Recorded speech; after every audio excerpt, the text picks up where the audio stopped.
Who knows? Okay. Good evening, everybody. Thank you very much for joining this evening.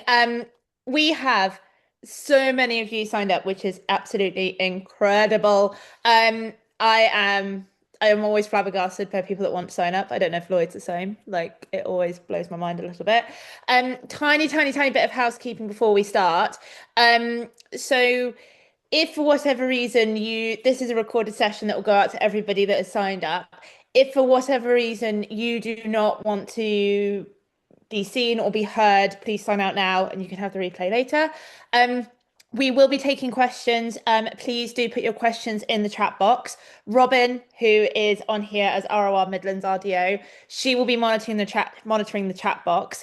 We have had, like I said, so many people sign up, which is incredible. But we're really conscious that we've got lots of people signed up and people are going to want to ask their questions. So we will have, I've never done this before, and I think like Lloyd now thinks I'm a super control freak, but we've got a table of contents at the beginning of like what we're going through with the slides overall. So if if you could hold off your question for if it's a specific thing to do with those slides, that would be really handy, just so we're not chopping and changing in between. But equally, please do type in all your questions because we will go through them and we will answer them. But it will just mean that we can answer specifically to what we're kind of talking about in that moment. It doesn't mean that we can't chop and change, but it might just help everyone keep going with the flow a little bit more. Um, that being said, um, da, da, da, we are talking about hacking and confidence this evening. So before we start with this, what I want to say is, first of all, we are so grateful to Agria because Agria support these webinars, which allow us for them to be free, which means that we can reach more of you, we can help more of you, we can kind of do more topics for what you guys want. So if you are not insured with Agria, and are interested in their policies, please scan this QR code. It's not just for your horses, so it can be for your dogs, your guinea pig, your rabbit, your cat. Please do that. Equally tonight, we would also love if you wanted to, you don't have to screenshot, tag, put a photo up hacking with your horse or a photo with your horse, share it across social media, tag the ROR, tag Agria and say thank you to Agria because it is like with their support that we can offer this to you for free. They also support the social evenings, which ROR do as well, across all your regions across the UK. So please do, if you are interested in a quote, scan the QR code. They do amazing. They really understand these horses. But equally, if you do not want to go and check out Agria for their insurance purposes, please do tag them in a social media post if you'd like to do it, because we'd be eternally grateful. Also, another little bit as well is if you are not signed up to ROR, it is free to be a member. Please do. There is another QR code there. Sorry, all the scannings of the QR codes. But please do scan the QR code. Go and sign your horse up to become an ROR member and yourself. It is free. If you want to do the competition series, there is a small fee. But equally, if you don't and you want to be a member, there are so many benefits to being an ROR member. You found here, it's free. Please do go and sign up. Like I said, it's actually a very easy process. It takes about a minute of your time. And there are so many benefits because you not only get like information about the webinars, you also get access to all the other events and you get to find out what's going on within your region or your areas or other regions and areas, and you keep updated with it, and all the other amazing things that ROR have to offer. So please, if you're not signed up, go and sign up with ROR, and I will remind you again at the end. Right, so before I introduce Lloyd, although he's here, or should I introduce Lloyd? Lloyd, do you want to introduce yourself? I did not put in the video of what you do because I was going to be like, this is Lloyd. Here's a video of him on a horseboard. I didn't know if you wanted to. Ah, no, that's fine. Hi, everybody. I'm Lloyd. I'm a equestrian confidence coach. I've been riding for 15 plus years now. I came into it very late, and all I've been riding is racehorses. And I've been very well educated in racing and everything like that. I was very self-taught, came in very late. So I've been doing some jousting, I've been doing horseboarding, filming, TV, music videos and stuff with horses. And I've only ever owned ex-racers, so I know quite a lot of them. And I've been kindly brought in by Retraining of Racehorses today to talk about hacking and confidence surrounding that. Um, and the practicality of riding while we're out hacking, because it's sometimes we're not quite educated with when we're in the riding school, we're taught how to ride, but not as necessarily the practical situations when we're out riding. So hopefully I can help with a few things about that tonight. which I'm very grateful for. I'm very, very, very grateful to Lloyd coming on. And if you don't follow Lloyd on social media, go and follow him on social media. His videos are a mixture of entertaining, educational, and relatable. I think relatable should probably be first. But you are a breath of fresh air across the social media Thank influence you world. very I'm much for going to call you. having me. Right, so the way in which we've kind of like gone through this, Lloyd has put this together, and I'm like just kind of chatting and guiding his way through it. So we're going to look at assessing your stage of retraining.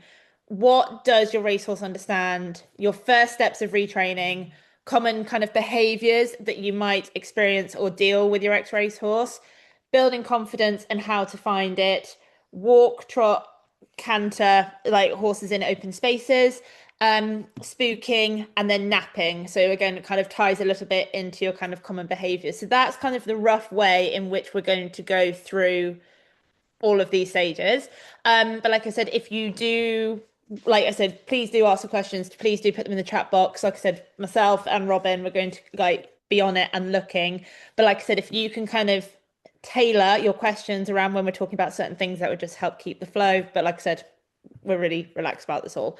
So, Lloyd, I'm going to slightly hand this over to you. Can you see your whole screen? Can you see it all? Is that absolutely fine? Yes, You know no, what you've done. yeah, okay. Right. So off you go. So you can kind of like you put these slides together. So talk me through your thoughts. That doesn't necessarily mean I know what I'm going to be talking about all the time, but because I did put this together a couple of days ago. For the first time, we may have just got our X-Racer. We'd need to kind of look at what stage it's at, as in, has it just come straight off the track? Now, or that could be literally, it could have ran its last race and been like, the trainer's gone, it's not quite good or good enough or got the right mindset for racing, then it comes up for offer. So they can just come off just retired straight off the track. Is it 1 to 6 months out of training? Is it 6 to 12 months out of training? Or is it already an established riding horse? Now, thinking about these things can change your approach and your mindset maybe towards how you approach to retrain one of these ex-race horses. Now, thinking about that, and when you're thinking about those kind of different things can have a different effect on about when you're thinking about taking on a ex-race horse. So you might want one that is a bit more bit more experience and a bit more wiser, shall we say. So you'd probably be looking at something towards the end of maybe what retraining of racehorses offer anyway. Something that's been off the track a while, something that's been well educated, something that you could probably maybe jump straight on and do the ROR series or competitions. Or you may be looking for a project for yourself to bring on to re-educate into a new discipline. Anything you want Do to add you? to that? No, I was just going to say, I think at that stage of like what stage you're at with your ex-racehorse, I think it takes a lot of self-reflection of yourself. And there are two ways it can happen, isn't it? Of like you can reflect on yourself and say, I don't feel confident. So therefore need this. I want to be involved with the ROR world. I always joke like the ROR is now like a breed of horse within the thoroughbred. But I think a lot of it is if you haven't had an ex racehorse before, you either need to think about having one that has a little bit more education behind it because it's that Mhm. confidence thing, isn't it? But equally, if you do decide, actually, I want to do the whole thing myself, I think it's then super important to have people around you, the right people around you. I think you have to be really self-aware of your setup, your abilities, and what you're taking on. Because I think sometimes we romanticize this idea of retraining. Like it's a really exciting journey, which it is, but it's also one which you learn a lot about yourself, I think, which Yeah, and I think doing research behind the horse as well, because we don't believe not everything is quite as comes across as it seems. We might be looking for an experienced horse, and we might get some missold something or something like that. So maybe, being able to search up their racing name to see how long they've been out of racing, see if they've been doing other stuff, might help you choose into what, if you want a more established riding horse. And I think we do touch on that a bit later on, the difference between a jump horse and a flat horse can also have an effect on what you want out with your ex-racer. I think the ultimate thing is even if you go and try a horse, if you go to a trainer's yard, you have to be open to the fact that you might not be able to ride the horse. And I think a lot of it comes down to the fact of, for me, I have to get on a horse and feel safe and Mm, enjoy riding that horse. And if it doesn't tick if it doesn't tick both those boxes, it's not the horse for me. So therefore, if you go to a trainer and they say, oh, well, we can't really leg you up, like you've got to take the horse as it is. Let's say the horse is injured or they don't have the facilities. I think there you have to, as a person, kind of go, well, for me, I need to know that I can sit on this horse to feel safe, or I know someone that can do the retraining and the first sits for me, so that again, we're kind of getting the best understanding. But it is a bit more of a, I suppose, risk because some horses stay the same whether they're in racing and they leave racing, and some horses change, and you don't know that till you start on that journey. Does that yeah, make that absolutely. make And it is a journey Yeah, it's that most of the you've journey. got to be willing to go on as well. Yeah, and you've got to be excited for it, but you've also got to go over it with Yeah. like your eyes fully open, haven't you? And you've got to be open to learning and open to learning about yourself and your horse. And yeah, I think it's a fun ride. It's just it's Lou, So Lloyd, we've had sorry. a question. If your ex-racer comes to you having only been ridden in racing saddles with loads of pads underneath, how do you best get them used to hacking in a GP saddle? Because I think I speak for most of us when we're not used to riding in racing saddles, and also what difference should they expect from the different saddle used? I think you don't have to go if your horse is only used to a race saddle, you don't have to go and buy yourself a race saddle to make the transition.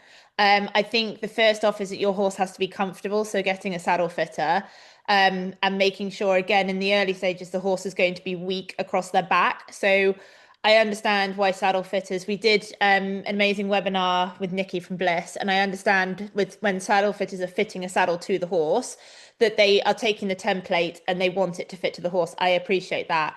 But I think sometimes with these sensitive horses that are used to all the pads, and there is the reason they've got all the pads is because it's one saddle fits all. That's the approach to it. But I think also these horses are not used to us sitting on them, as in directly on them, as in saddlecloth, saddle, human. So I think if you can always have some sort of pad, whether it's a VIP pad, a gel pad, sheepskin, whatever, so that you're not directly on the horse, especially in the weaker stages or the beginning stages. But I think, again, it depends on your horse's conformation because a GP keeps you slightly above the horse rather than sitting down and around, like if you're thinking of like a dressage saddle. But I do also know some race horses that when they've come out of racing, their shoulders are too, the way in which they're conformationally put together, the jump saddles or a GP saddle actually don't suit them that well just because of their shoulder conformation. So they need a straighter cut saddle. But it's also that combination between you have to feel safe in the saddle, you have to feel secure and in your own balance. But it's the balance between the horse being comfortable and the rider being comfortable. And that's where you need a good saddle fitter and also get a saddle that is adjustable in the early stages because your horse will change shape so quickly. But I have some, like the girls, especially the mares, don't like me sitting around them. So I'm always slightly above them. So my jump saddles, my GPs. The boys, again, depending on who they are and what they prefer, they're a bit more open to stuff. But, and again, you've just got to listen to your horse. It doesn't mean if you start off in a GP, you're going to be forever in a GP. But equally, if you do dressage in a jump saddle, no one cares. No one cares. Um, Lloyd, I don't know what you think about that. I know yeah, you got no, told off riding out in a no, race saddle. yeah, no. Well, I ride in a race saddle because, again, it's kind of one size fits all. Thoroughbreds are constantly changing shape and size, but at the end of the day, it's more we probably need to at first adapt the way we ride in that saddle, maybe not to be so deep in the saddle and so on their back because they are quite used to a light seat. But the horse doesn't know. Oh, hey, up, we've got a jump saddle on us now. We're gonna kick off now. They don't know the type of saddle that they've got on them. They just need to be comfy. So as Lou says, as long as the saddle fits and is comfy and it's not pinching the horse or anything, you should be okay. It's more usually they're not used to how you would probably want to ride them at the first stage. I think it's that balance of rider, isn't it? Because if you have a longer stirrup and you Mm, are not in your own self-carriage as a rider, you're going to force your weight down through your feet, which is naturally going to put yourself on and around the horse.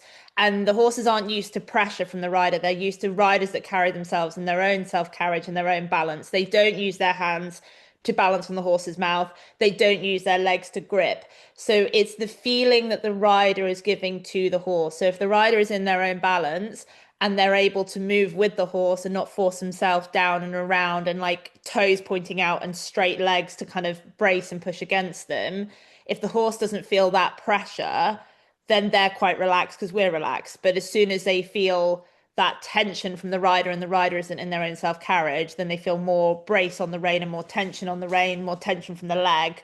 That's when things can start to go a little bit whoopsie daisies, I think is fair. I Don't know think if you that's agree, fair. Yeah. Lloyd. Yeah. Whoopsie Yeah. daisies. Right, so Absolutely. tell me, what does your racehorse already understand? Give it to So me. a bit of a misconception with retraining sometimes is we think that they are completely uneducated and we need to retrain them how to walk, trot, and handle life in general. It's a load of cobblers, right? They are looked after immensely well in racing. The yard staff, the grooms, the work riders look after them, just as well as we do our own. With the care and love and attention that goes into. So the education is already there. They already understand, like, the pressure and release. If they're on walking with a head collar and lead rope, they understand all that simple stuff. Voice commands, like they probably like the soothing, calm voices, where it's like walk on, easy. And when we're trying to get them to work a bit quicker, we're probably a bit more growly, like go on. They probably know all them voice commands already. They know how to be tacked up. They've got a routine where they get exercise daily. And so they're used to being tacked up, whether they get tied up when they tacked up, whether they're loose when they get tacked up. They're all pretty good at standing there and being tacked up. You do get the one or two that might get a bit, a bit sway, a bit moving about because they're excited, like you would be an athlete would be going into a race. They're used to loading and traveling. They travel about a lot. They've seen it all. They've been there, done that. We have this sometimes that they won't load or we need to re-educate them, and we get all these aids in, and it just can sometimes fry the horse's brain. But they've done all that. They've gone to the racing. The trainer should tell you if you get one from the trainer if they're not very good at loading. And then you can go back and work on that and start the journey from that and use that to work on. Hacking as well. If a horse is coming back off a holiday or back from an injury, they just don't go straight up the gallops and straight working again. Where I work, we hack our horses out daily. Through the winter, it's good education for them. We hack them through the woods, the forest, bit of road work, then we'll go up. So they're usually used to cars, tractors, and cyclists and all that sort of stuff. And they're used to the fitness and work ethic as well. So if you get a horse in for retraining, they already know what fitness you might put into them, whether that's trotting work, because they already do that. They build up trotting work before they go cantering. They do the steady canters. It's not just all flat out work all the time. So that's the kind of stuff they already know. So it's usually about when we get a ex-racer, we try to make them do something better, whether that's carrying themselves better, whether that's cantering a bit more collected in themselves, jumping better. But I'm going to say this 9 times out of 10 because you might get the odd one, but 9 times out of 10, they know all the basics. The foundation is already there. They're already usually well mannered because they've got to be handled daily. They can't be these wild, dangerous animals where the yard staff are in danger just by walking them out or walking them on the horse walk or something like that. So, The only Yeah, the only thing I will add to that with the hacking side of things is if your horse has lived maybe a slightly more what I call Waitrose life, if it's lived in a race yard where they've had private gallops. So if you're in Newmarket, for example, your horse has maybe seen horses galloping in all directions, Lambourne, Racehorse Town. But if they've had private gallops, sometimes they don't necessarily see the outside world as much. They, which is very privileged Waitrose life, but they haven't gone hacking down Newmarket High Street, for example, which is it's an amazing site. It's one of my favorite sites. But equally, when something gets loose from Warren Hill, it is carnage. But it does depend on where some of your racehorses have raced and come from. But that's a very small percentage of them Yeah, that I do. I will sort of caveat that, like sometimes the private yards that you do have the private they do tend to um be able to get their horses out quite a lot and out onto the roads. Probably not in such a busy environment. But the smaller yards, they tend to do stuff differently, like, Christian Williams and stuff. They get to canter on the beaches and all that's really lovely. And Gary Williford's, I think, trained on the Dartmoor Hills and stuff. So again, yeah, I think as Louise said, just and maybe ask the trainer if you get directly from the trainer, just been what is your process? Do you do they get out much, or is it just, it's kind of like the Waitrose life? And I think sometimes also when you're talking about that fitting process, for some thoroughbreds, they do struggle with the when I come back into work, I go hacking, I go walking, I go trotting. And we all know that first canter away with some of them that they know it's coming, don't you? You've got a horse fit for trotting, it's ready to canter. And sometimes you feel them a bit bubbly of like, oh, canter work comes next if they've been in racing a little bit longer. So sometimes with the retraining side of it is that canter aspect doesn't come in, and that's sometimes where you can get a bit of a tricky factor, I feel, especially with Mm, with the National Hunt boys. They're a bit like it's yeah, canter time, and you're like, oh, here we go. yeah, and sometimes we encourage that as ourselves. We can feed off that because they're getting fizzy, we're getting fizzy, and we all start to go ooh, and then it's like we all tense up. So yeah, it's sometimes exciting, but sometimes not what you want when you come in, um, back into normal retraining life. Robin's got a few questions. Sorry, she's just Robin, go ahead. Uh, a few of these, like how to settle in groups and stuff, I know you're covering sort of later on. So one of them is about tack. Do most ex-racers have the same style of bit? Um, yeah, there's very little bit variation from my experience. Anyway, most of them are always in snaffles. So you might get one or two in, I think it was a straight gag or something like that, but or something where like it depends sort of on the horse if they're really strong, but most of the time they're just used to like a straight snaffle. I don't know if you know any different, Lou, but You did. I think sometimes they look like you've got the ring bit, haven't you? So it's all to do with the horse staying straight and keeping mm, their airways clear, isn't it? So it's kind of that's what you want. You want the horse to travel, settle, and stay as straight as hmm they can, and not get the wind interfered with. So sometimes like you get the ring bit, which looks like it's almost two bits, but it's not. It's just how the mechanics of the bit works. But again, it's still a snaffle. It just stops the horse trying to put their tongue up and over the bit. But yeah, it still blows my mind that horses that are traveling at up to 40 miles an hour are in a snaffle. Like yeah. that's that's all they're ever really worked in, and it's different variations of the snaffle, but ultimately it's a snaffle. You won't see Pelhams, you won't see anything savage going on. It's all in snaffles. No, usually they go like into softer bits anyway because they can some are quite sensitive in the mouth, and if you get like a shall we say a heavy-handed rider on them, they're not going to enjoy anything more than a snaffle anyway, and you're not going to get them settled. So yeah, it's just mostly I would say over 80% mostly snaffles. Yeah. And just a question about we were talking about different yards hacking out. Even as a 2-year-old, sort of in the flat racing, are they hacked out? Do you know? Mm. Yeah. Yeah, they're all Mm, hacked yeah. out.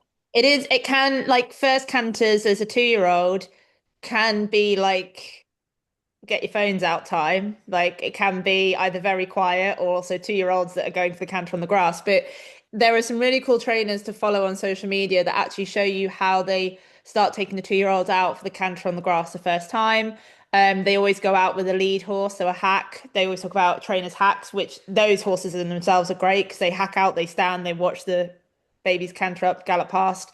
But again, it's the riders are the key when they are that, especially that age. It's that specific yards will have specific riders for certain ages, and whether it's fillies or colts or geldings, there will be riders that will suit each horse, and the trainer will know, that's a bit spicier, that's a bit this, that needs this, and they'll tailor the rider accordingly because they want these horses to have good experiences. They want the horses to work well. They want them to settle, and they're thinking about the long term like life of this horse and the way it trains and the way it understands and the way it learns. And it's not about, they don't all go off mental. It's not like you set the 2-year-olds off and you have 30 bodies on the floor around you with 32-year-olds screaming around the joint. It doesn't work like that. It's all very control, and again, it's teaching the brain and teaching the body. We've got And also, it's the trainer wants the best out of that horse for their career, for their living. So they want to give it the best care, the best education as possible to get the best results out of the horse. So as you say, it's not just a case of right, yeah, let's go, let's get on cantering. There is a process behind it and education to hacking out. And even with the jump horses, they get out, like we mentioned about the saddles. Most of them sometimes do go out on fun rides and like meets like hound exercising and stuff for the riders, and work riders take them out for a bit of fun. So as well, yeah, like they've probably seen a lot more than sometimes than we actually think, some of these ex-racers. Cool. We'll do more questions afterward in a bit. Fab, thank you. Okay, Lloyd, what does not your what doesn't your ex-racehorse understand? Quite, well, I mean, we said they understand quite a lot, but you might not understand what we expect them to if somebody hasn't been involved in racing before. So they don't know much leg movement. They don't know much leg pressure. They know go, and that's pretty. They don't know how to drift sideways. They probably do know a bit of leg, but it depends when they're in that stage of that education. Big one, standing still. They're not trained or not designed to stand still. And that's not because of bad manners. That's just because we can't, we need to get on with it in a little way. So you'll see trainers or giving jockeys leg up and they're on the move, they're going, or we pull one up to the mountain block and we just put up our leg over. We don't stand there putting our foot in the stirrup, expecting the horse to stand. I don't think you're actually allowed to put your foot in the stirrup for a start for a safety reason, because obviously if they go and your foot's halfway in the stirrup and you're off. And so, yeah, that's probably why we get on so quick. We're moving forward. So that's kind of one of the things they're not used to. It's probably an education that you'll probably have to install into a horse. Your riding position, they're probably used to a lighter seat. I know we and talked about that briefly, but now it's like, they're probably not used to being cantered in a deep saddle. They're probably used to being cantered in a 2-point position when they're out of the saddle in a light seat. Contact and collection, a bit hazy because they do get taught a bit when they're trotting to collect themselves a little bit because we want to work that muscle, but that's about as far as it goes. We're not out there doing dressage tests. We're just out there to try and build the muscle as best we can. So riding school transitions, we don't sit deep in the corners, making sure they're on the right leg. When they go off, we're up the gallops, just getting them to go. We're out the saddle, we're off. So the transitions aren't probably as smooth as you expect, maybe with other breeds. And depending if it's a flat racer or a jump racer. If it's a jump racer, they are probably used to poles and jumping and everything. So that's all sorted. But with flat racers, they probably haven't even been educated in that way at all. And that's just a brief overview of what they probably don't understand. And I think the main one for me out of all of that is the standing still. Because we can sort of get an X-racer when we're lacking confidence and we pull them up to a mountain block then all of a sudden they move a little bit, then we feel like we're not in control. Then we start to think, oh, is this the right horse for me? We're doubting, we're not confident before we even get on. So installing that education, if you want them to stand still, I recommend. But if you just want to get on, let's get on quickly, let's get forward because they'll be happy. It is tricky. I find like that's where people feel the most vulnerable is getting on, but it's also the most heightened state because the next thing you do is you then add more people, don't you? Someone holds onto the horse, someone tells the horse, stand still, stand up, wait, do this, that, and the other. Um, and there are mounting is probably the scariest moment because you have that moment where you're swinging your leg over and you're like, what is going to happen? And that is Mhm. where things can feel like they can go wrong and the horse walks off and you feel at your most vulnerable. But training them, taking your time, making it as part of your early education whilst you're doing the groundwork stuff, like breaking every step down. But I think also the contact, I think, is really important because these horses are actually ridden in a contact, but it's a different form of contact, isn't it? Because if you think in the trot and the canter, they're into the bridle, aren't you? You want them at you not in a strong contact, you're not, it's different way. The horse is using its body in a different way, but it's in the bridle. It's still in the bridle, but it's a different feeling and a different concept. Where people are then like, oh, I can't hold on to them because then they'll gallop off with me. It's like, well, actually, they're used to working into a contact. It's just a very different concept of a contact to a riding horse contact. I don't know if you'd agree, but they don't work in the Yeah, contact in the walk. They're just like free walking, hacking everywhere. absolutely, Contact and walk absolutely. isn't this. Yeah, and going back to like the standing still bit as well is like when they get pulled out of the stable or pulled off the walker, that because they're athletes, that means they're ready to go. That we're saying we're ready to ride, we're ready to go. So again, that's probably another reason why they're probably not going to understand standing still.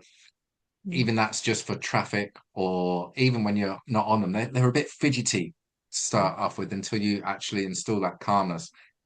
But as Lou said, getting on is probably a vulnerable stage for us. So if we can do that confidently and smoothly and quickly, then by getting our leg over, if we can get a leg over straight away without having to put it in a stirrup, even better. Let's do that. Let's get up on the horse and get forward because we're going to feel like we're in control of the situation. The horse is going to be happy. It's not fidgeting on the spot. But yeah, going back to the contact again, we do work them in a contact, but it is a different contact to probably what you're used to. Yeah.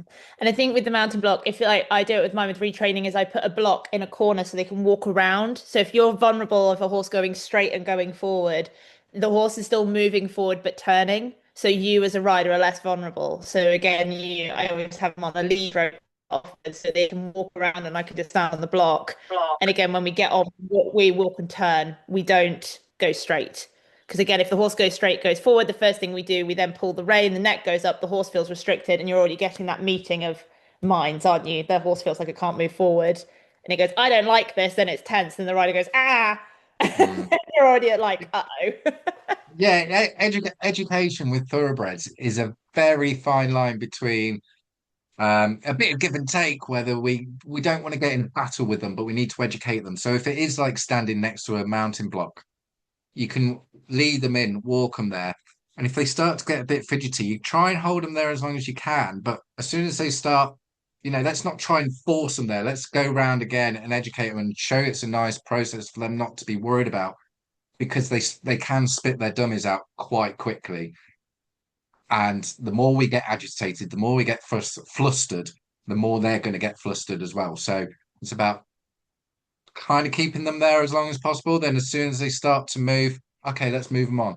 Then at least we're still in control. I know it's what they wanted to do, but we're kind of going with that and we feel in control. We're keeping them happy and we're not in this battle. And you've got to give yourself the time instead of going, oh my God, I've got to get on and get going. Assume, not it's going to, but assume it's going to take you 15, 20 minutes for your horse to just stand and chill out and wait for you. And if you give yourself that time, no one's in a rush. If you're trying to get on in a rush, it's you're not in the right brain space. Your horse picks up on it. Again, it's just not fun for anybody. And they remember that. They remember that it was not fun. They remember it's not fun. You're not having fun. I'm not having fun. Okay, no one's having fun. Let's leave. Like, Yeah. yeah, it's be chilled. Give yourself time. Like, it's mad that you have to think about training to stand still, but it's actually part of the whole thing. Get them to hang out. Think of it as hanging out. I'm gonna hang out. It's gonna be fine. I'm just gonna chill by the mountain block. It's fine. Absolutely. That's And what you want. sometimes they feel safer with you actually next to them in the education process rather than standing above them, waiting to get on, and sometimes somebody leading them in. Every horse is different. But yeah, it's just as you say, take your time with it and have it as a journey because the rewards will be more rewarding at the end, knowing that you overcome something and achieve something as a result. So you'll get a nice horse out of it as well. And that's what we want. Um, It's all we want. that's all we want. What does a racehorse training look like? It's what we want. What does racehorse training look like in a week? What does a typical week look like? So a typical week is Sundays is usually their rest day. Sundays a day off. They might go on the walker to have a little stretch. They might get some turnout. Different yards. If they've got turnout, they might go out during the day for a couple of hours and come back in. But Mondays, nice easy Monday, like we all are at work. It's just a nice steady canter away, maybe a nice hack up the road or something like that. But most of the work is just steady canters, just steady work, building them up. And they only probably do some fast work maybe on a Wednesday or a Saturday. And that might be going once up the gallops medium, then one work sort of pace. So they are cantering, doing steady work. It's not just all flat out, get fit sort of thing. There is a lot of steady work that goes into building them up. And I say, just probably no more. That I've never known anybody to do more than two pieces of fast work with a horse in a week. Yeah. Obviously, it depends on where they are in their stages of retraining. It could be just trotting sometimes, um, or just one steady up, or two steadies. It depends. Uh, they are if they're a jumps horse, they're schooling probably every now and then. They probably get jockeys in quite a lot to even work them or to school them, to educate them into the jumping process. So it's not they just jump on the race course and that's it. I'm sure everybody knows that anyway. But there is a schooling process, an education process, whether that's jumping over poles at the start, then hurdles, then fences, which are slightly bigger. So yeah, and again, they are walking out hacking daily. So they're out every day apart from Sunday. They'll probably be on the walker, or they might get other people to just walk them out on a Sunday. And they have rest days and light days, which I've already covered. So that's that. But the myth, my little bugbearer, is I get loads of people on my videos saying every race horse is trained to go faster when you shorten the reins. No, they're not. No trainer goes, I am going to train this horse to go quicker when the more we shorten our reins or pull on it. That's not the case. We are trying to get them to settle. We're trying not to get run away with. We're trying to get them into a nice, smooth rhythm and them to settle. Just because there is a different type. If you're pulling on them like that, yes, they're probably trying to run away from you. But if you've got your hands down nice and low and you're trying to get into a nice rhythm and you've got a nice, good, tight contact, they're not trained. We're not trying to make them go quicker. We are trying to settle them. So that's the myth that I think a lot of people have with racehorses that just because you shorten your reins, it means they're going to go quick. It doesn't. I mean, if you want to let go of the reins and see how fast they go, by all means, do it that way. But you want to have a good contact. You want to try and get them settled. I think it's also in relation to people's distance that they're traveling.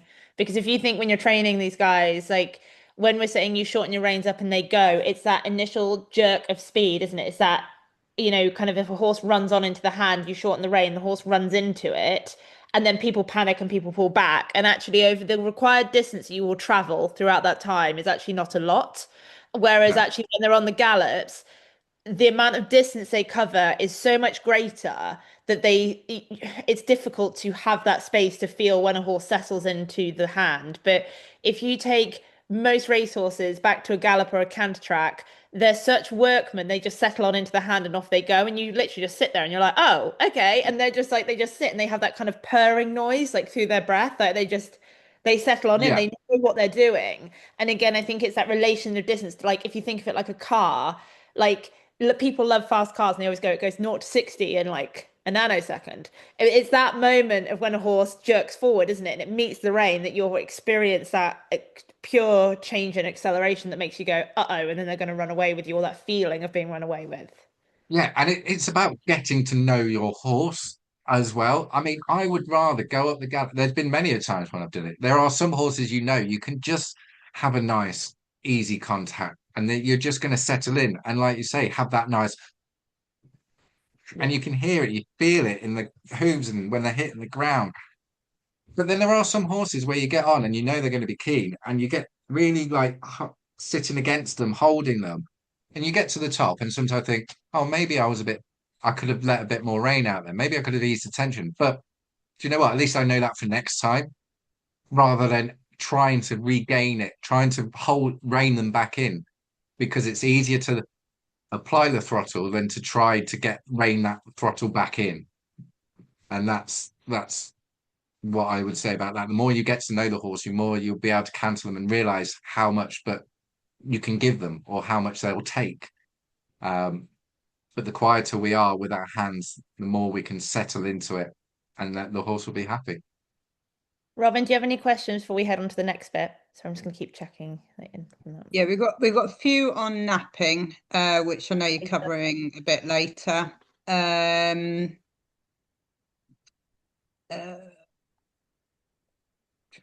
What was the first one? A lot of them are sort of the fact, how do you get them used to hacking on their own when they are hacked in a racing yard? They tend to be in a string when they go out and do stuff. So any tips regarding that? Can you keep those in the back of your brain for Yeah. a couple more slides? Is that all right? Mm-hmm. A couple of questions about bitless. Do either of you have an experience of riding Ex-Racers bitless? Any tips? My mare seems to hate mouth pressure, so I'm transitioning to bitless to see if this helps.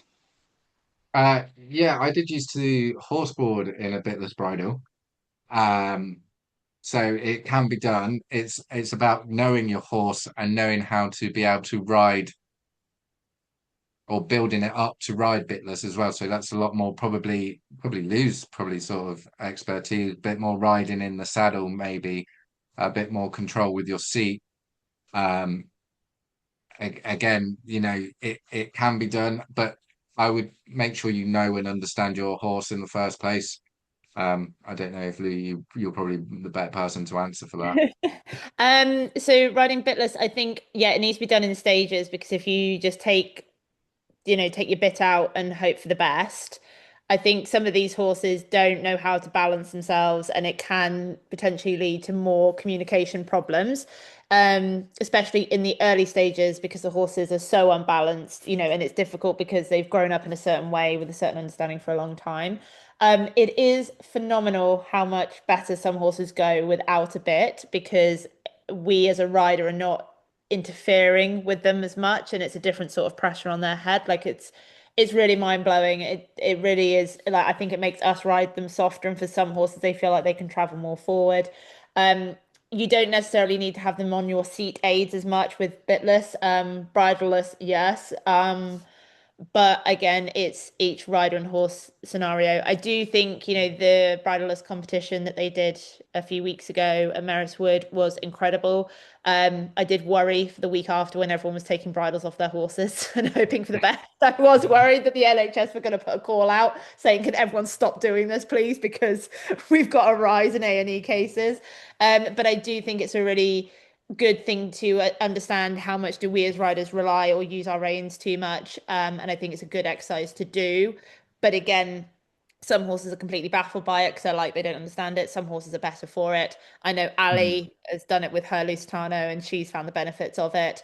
But again, I think it's also balance of horse, balance of rider situation. Do it in an arena first. Don't go for a hack and just take a bit out your mouth and think it'll be fine. Yeah, Stages. I think in think of what sort of scenario you're in. If you're, I mean, I would think, they are still athletes, they're still a bit unpredictable. So if one does get away from you or one does lose its head, I would say, yeah, you probably are on a bit of a passenger then. I don't, we've had it before where they were very hard to pull back up. from running away from you when you are bitless. So if you're going flat out in an open field, just bear that in mind. If you're bitless, or bridleless or anything like that. And again, I think we just touched on it slightly, is sometimes we if we feel like we've got a strong thoroughbred, we go stronger in bits, but actually they get stronger as the bits get stronger. And so just think about, stripping it back to a snaffle as well if you're getting lost in bits. One of my strongest horses to this day in the canter was like a train, and he's now one of my best dressage horses. And the best advice I was ever given for him was in the school. So it started in the arena, was by my trainer when she told me to lengthen my reins by 2 inches. I thought she was mad because I was going to get absolutely honked with. But actually, it made him balance himself and stand up on his 4 feet, and then I could have a better conversation rather than getting into that psyche of where your brain is in, your brain goes into survival mode, that fight or flight. And when you feel unsafe, your brain goes to try and make you safe. And when we're riding them and we have a bit, the answer is to pull the bit or try and hold them up with the bit. So as soon as that is slightly taken away, as in making your reins 2 inches longer, and you don't, the only problem is you have a slightly longer lever if you do pull the rein. But if you think of easing the rein and then they can't meet it, it's a softer conversation with the horse and you're not pulling against them, because if they have nothing to pull against, they won't pull against it. But again, that was in a more controlled scenario of being in an arena, not in an open field. As it's kind of then, progressed and he's been able to balance himself. But it was, it didn't mean a stronger bit. It just meant actually teaching the horse to balance itself in a different way. But again, that took a lot of trust with me looking at my trainer going, I'm glad you're here because this could go really wrong. And it didn't, because she knows what she's on about. But yeah, it's just, it is horses for courses and knowing each horse and how each horse responds. But a really good person to look at from a kind of bitless point of view would actually be Laura Collett. And I know it's like her mare, she's not an ex-racehorse, but she's a 5-star eventer. She's called Bing. And that mare is known for blind bolting and galloping back. And Laura was, highly credited at badminton this year, saying when she went down to the dressage, the mare got lit up. She had to have a lead coming back with the hunt, so that the mare didn't feel on her own. And she did bolt with Laura back to the stables one of the days. And in the dressage phase, she's had her in a double bridle and a snaffle to try and control her. When she takes her cross country, she is in a gag. But then when she show jumps her, she's in a hackamore. And again, it's like she's happy to use the full range for what that horse needs, knowing that horse has a potential bolt in it, like a run and panic situation. But again, it's for what that horse needs in that scenario to perform. And again, okay, that's performing on a stage, but even if you say performing and riding, she is happy to use the full range on that horse to keep the horse happy and comfortable. And I know it's not an ex-race horse, but it's really interesting to see how she deals with the body of the horse and the brain of the horse in that aspect. Just do one more before you move on. When they're hacked out in racing yards, are they ridden in longer stirrups or still what we class as racing jockey length? So I think this is what I tell a few people of my customers to do, is try to be a bit more dynamic in the saddle sometimes. And we don't just ride out at one length. We change our lengths for different what we're doing. If we're just hacking out, we will make it comfortable for ourselves. We will lengthen the stirrups. And if we're going to do a little bit of trotting, we might shorten them a hole or two, just so we can be light and not heavy and have that gap between us if a horse, because we use our knees as suspension and springs and shock absorbers with racehorses sometimes. Like we're like a gyro on, like those stabilized gimbals on a camera. That's what we use our knees for in a way. But then when we go to canter, we would put them up a little bit more. And if we're doing some work riding, we'll get off their back a little bit more and pull them up. But as soon as we're finished, we'll drop them down again. So getting used to changing your stirrup length for maybe different things. If you're going out for a hack and you decide you want to canter, let's pull them up. Let's do that. Why not? Let's get out of the saddle. Let's get forward. We're enjoying ourselves. Then when we're done, we can go back to a more comfortable position, a more relaxed position, and putting them down. So yeah, the answer to your question is they're not just ride out at one length. We do change our length a lot while we're riding. Next bit, understand your background. Let's do flat horses versus jump horses.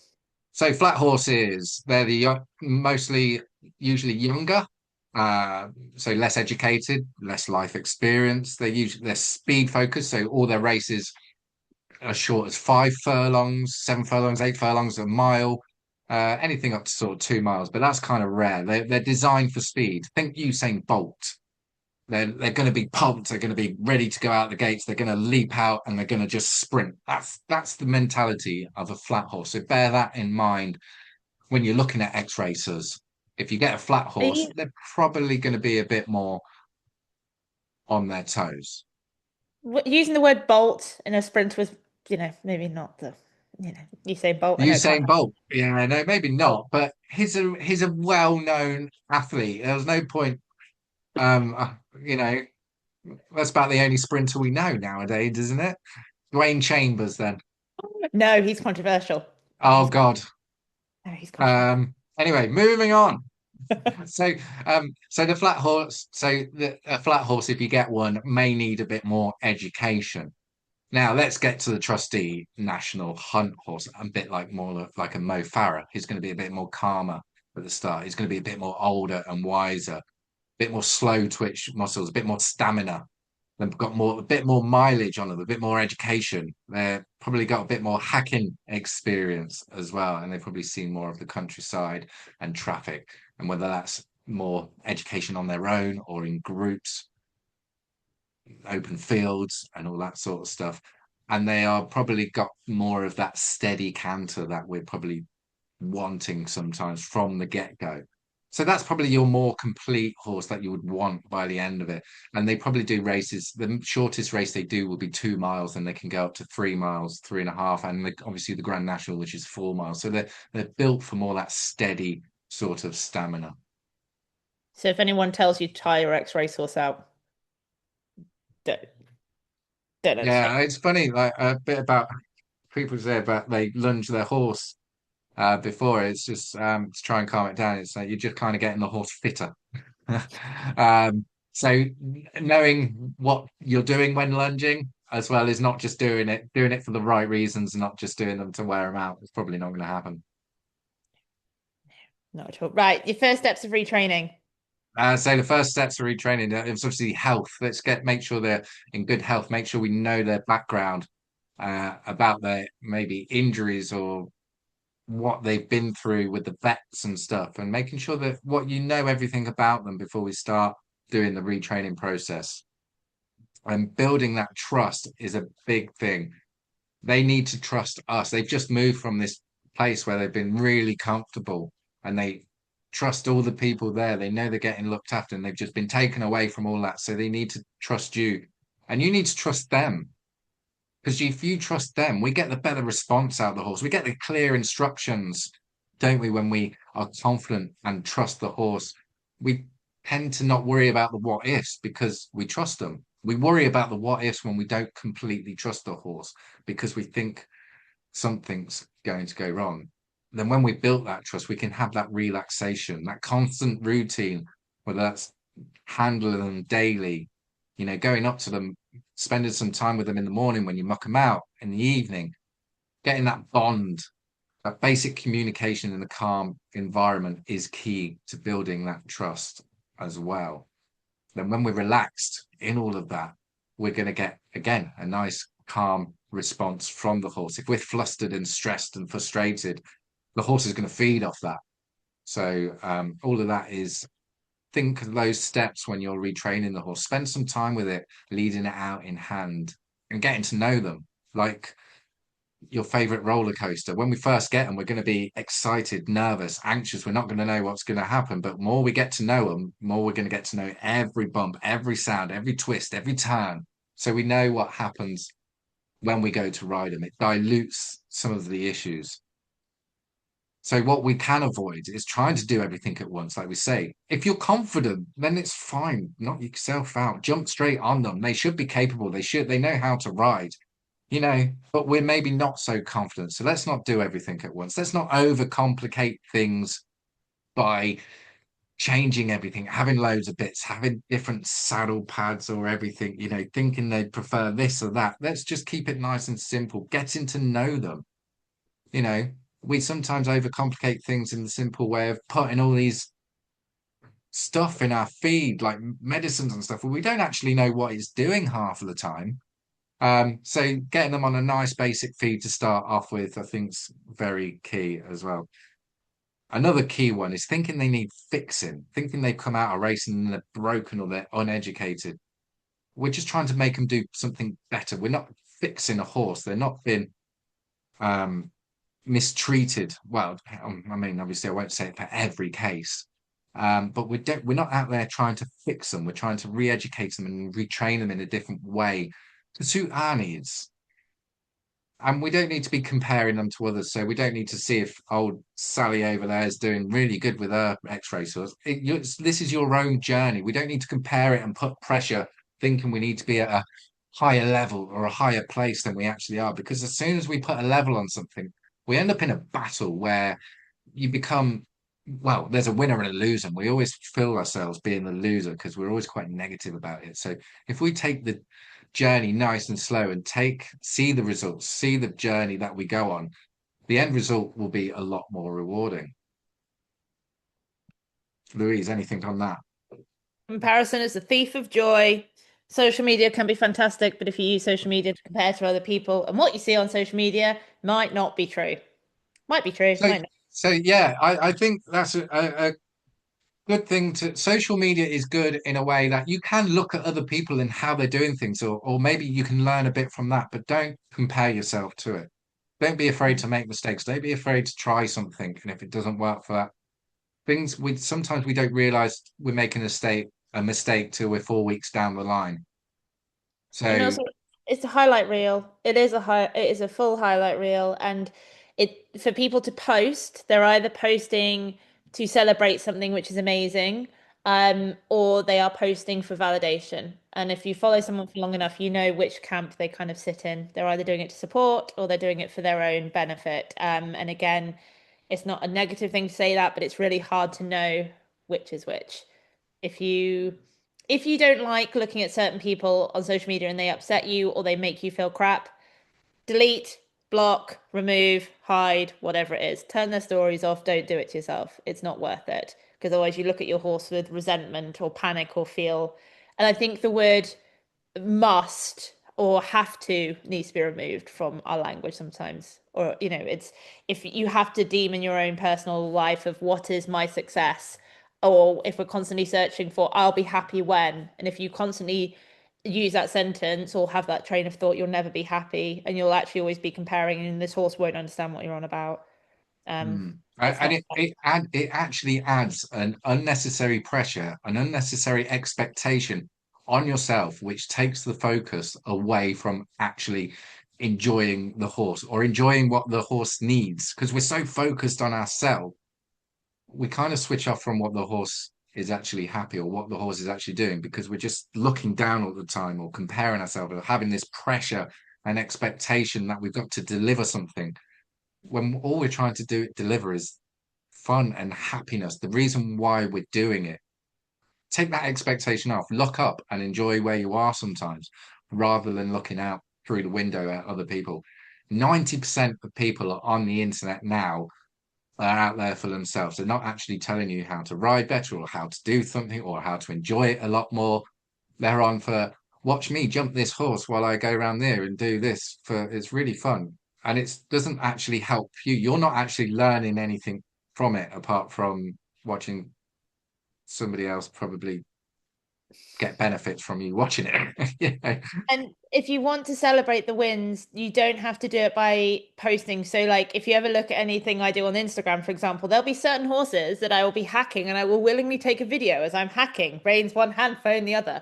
There are certain other horses you will never see me with phone, with hacking, because I need both hands on my reins. So it's kind of, if you want to celebrate the fact that you've gone for a hack and you've done it, it doesn't have to be a validation of I was on them. Take a photo afterwards. Don't jeopardize your riding and your joy and your safety for the I must get this to prove I've done this. Like, you don't Yeah, have to do that at all. absolutely. At all. Right. So this might seem a bit of a negative Nancy slide, but I think it's really common. I think it's really important that we talk about what might be associated with common behaviors in X-ray sources, which will then lead on to how to deal with them. Would you agree? Absolutely, yeah. Go So for it. cantering sideways. It's quite a common thing with horses, and there is actually um, speaking of social media, there is actually a page out there. I think it's called the Health Obsession, and it's about somebody. I don't know how it's come about. Somebody filming racehorses at Newmarket and up the Warren Hill or something like that, and you get to see a lot of horses going sideways. Normally, they're going, even though they're going sideways, they're probably going where they need to be going.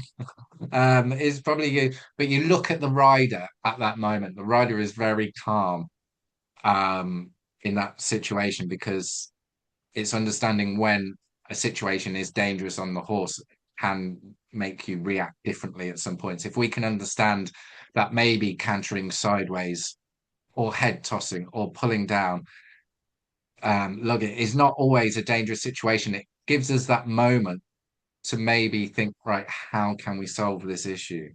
But these are some of the issues. I wouldn't say issues, but behaviors in ex-racehorses that are quite common, like tension with teeth grinding. You hear them like what's going on the bit like that, and then when they canter and they're absolutely normal, it's just some of the behaviors that we sometimes are associated or linked with training.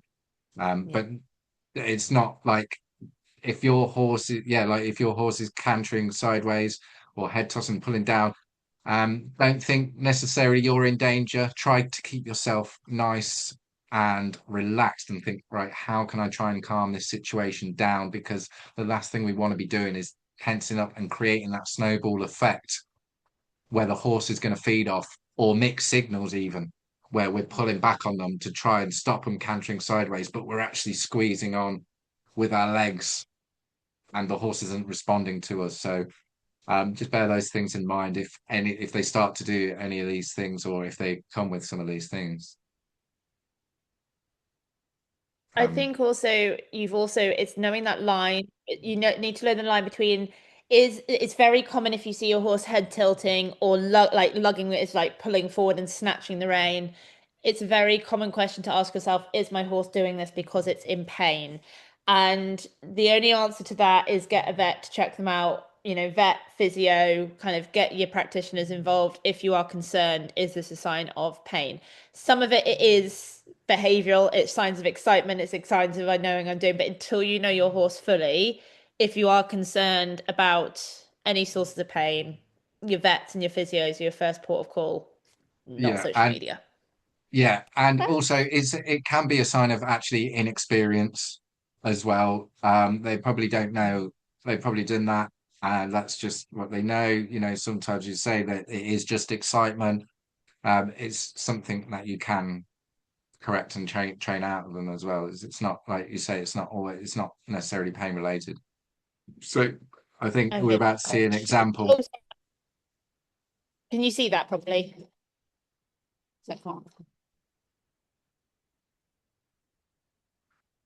Hang on. Lloyd, do you want me to turn the sound off on this and you can talk over it? Because otherwise Yeah, you've just absolutely. Yeah, do that's that. fine. I can see that. There you go. Right, there you go. I Um, know it's only on that side of the screen, but there you go. so we are going down the gallops. We're on kind of like a feisty mare who is shaking her head. She's actually jig jogging sideways.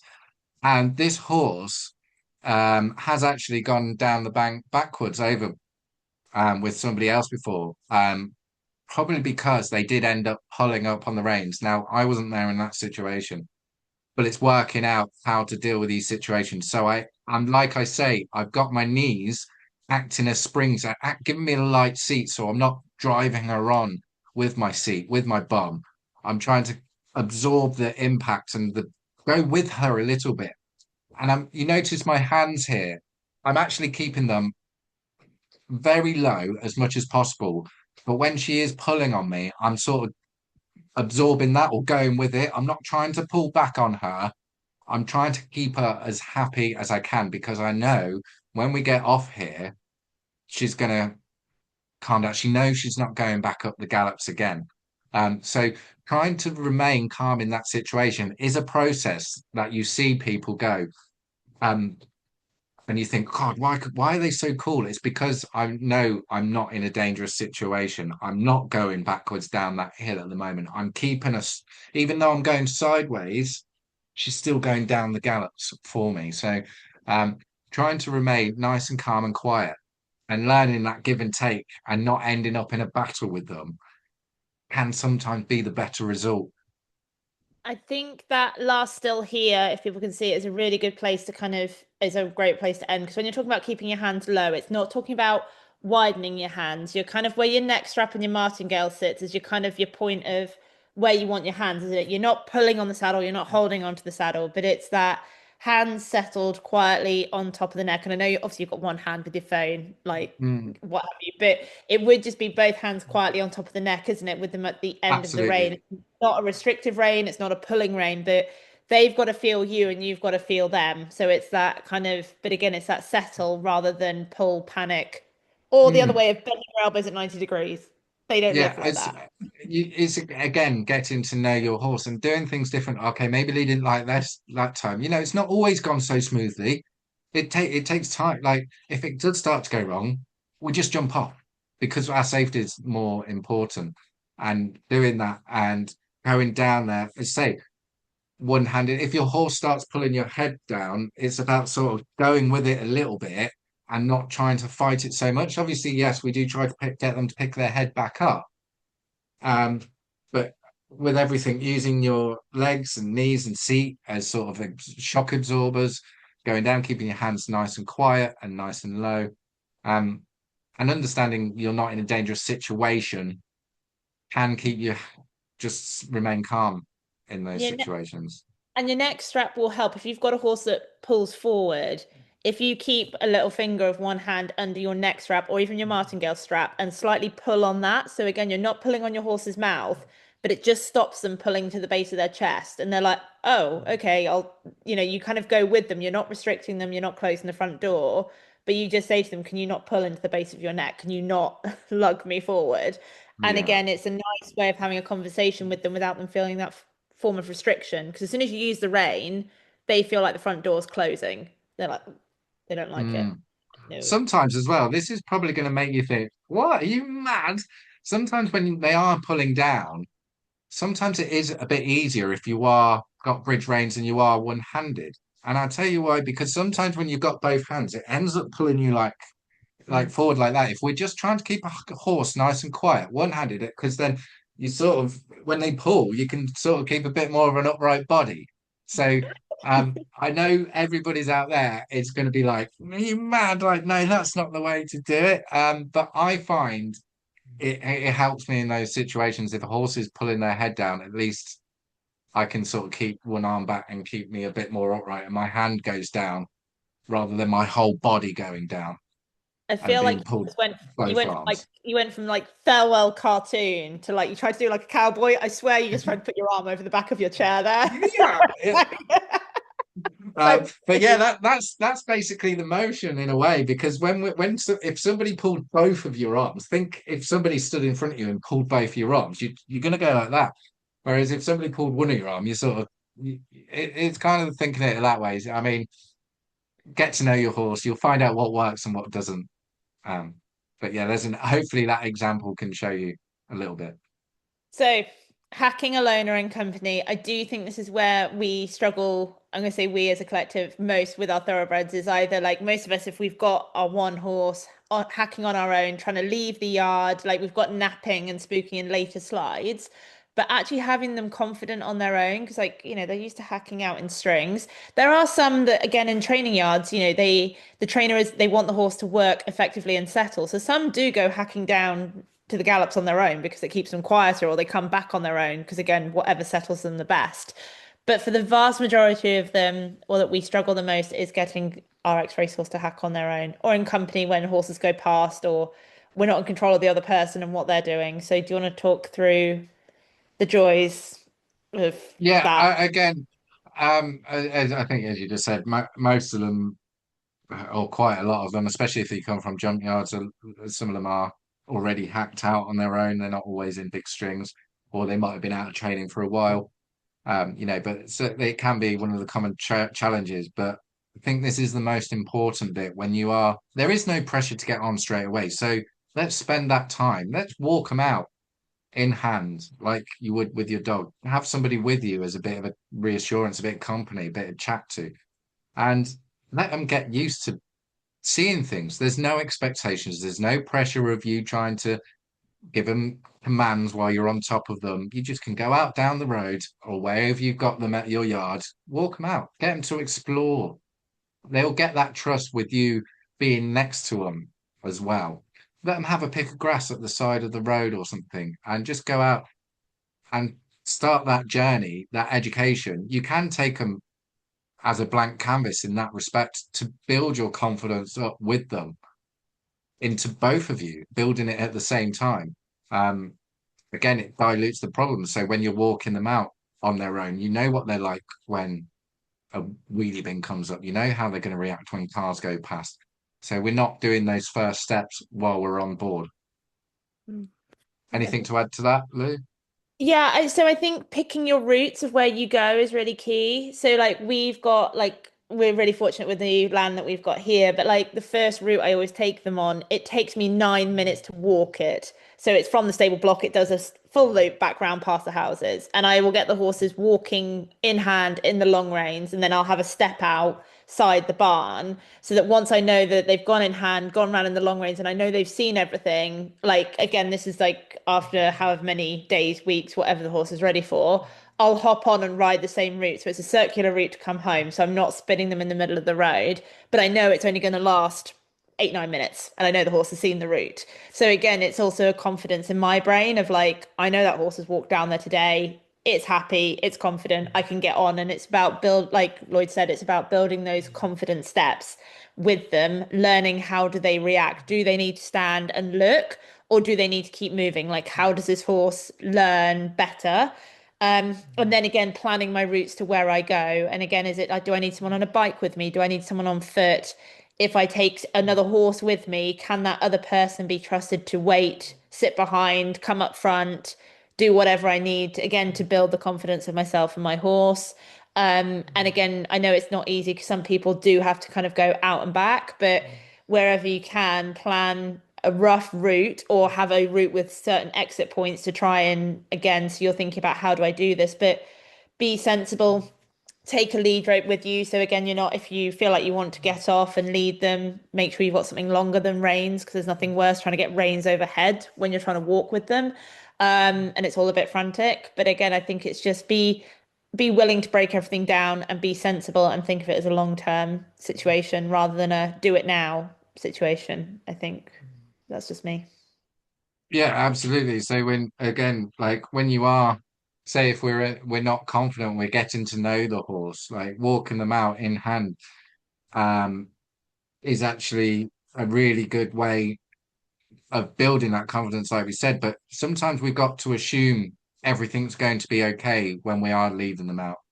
We can't anticipate everything. We can't go out like oh, like holding onto the rope like that because or when a car comes past or something, or when a wheelie bin comes up, we can't all of a sudden tense up and grab them. We've got to assume everything goes right and be prepared if it doesn't in hindsight. But I know that sounds crazy.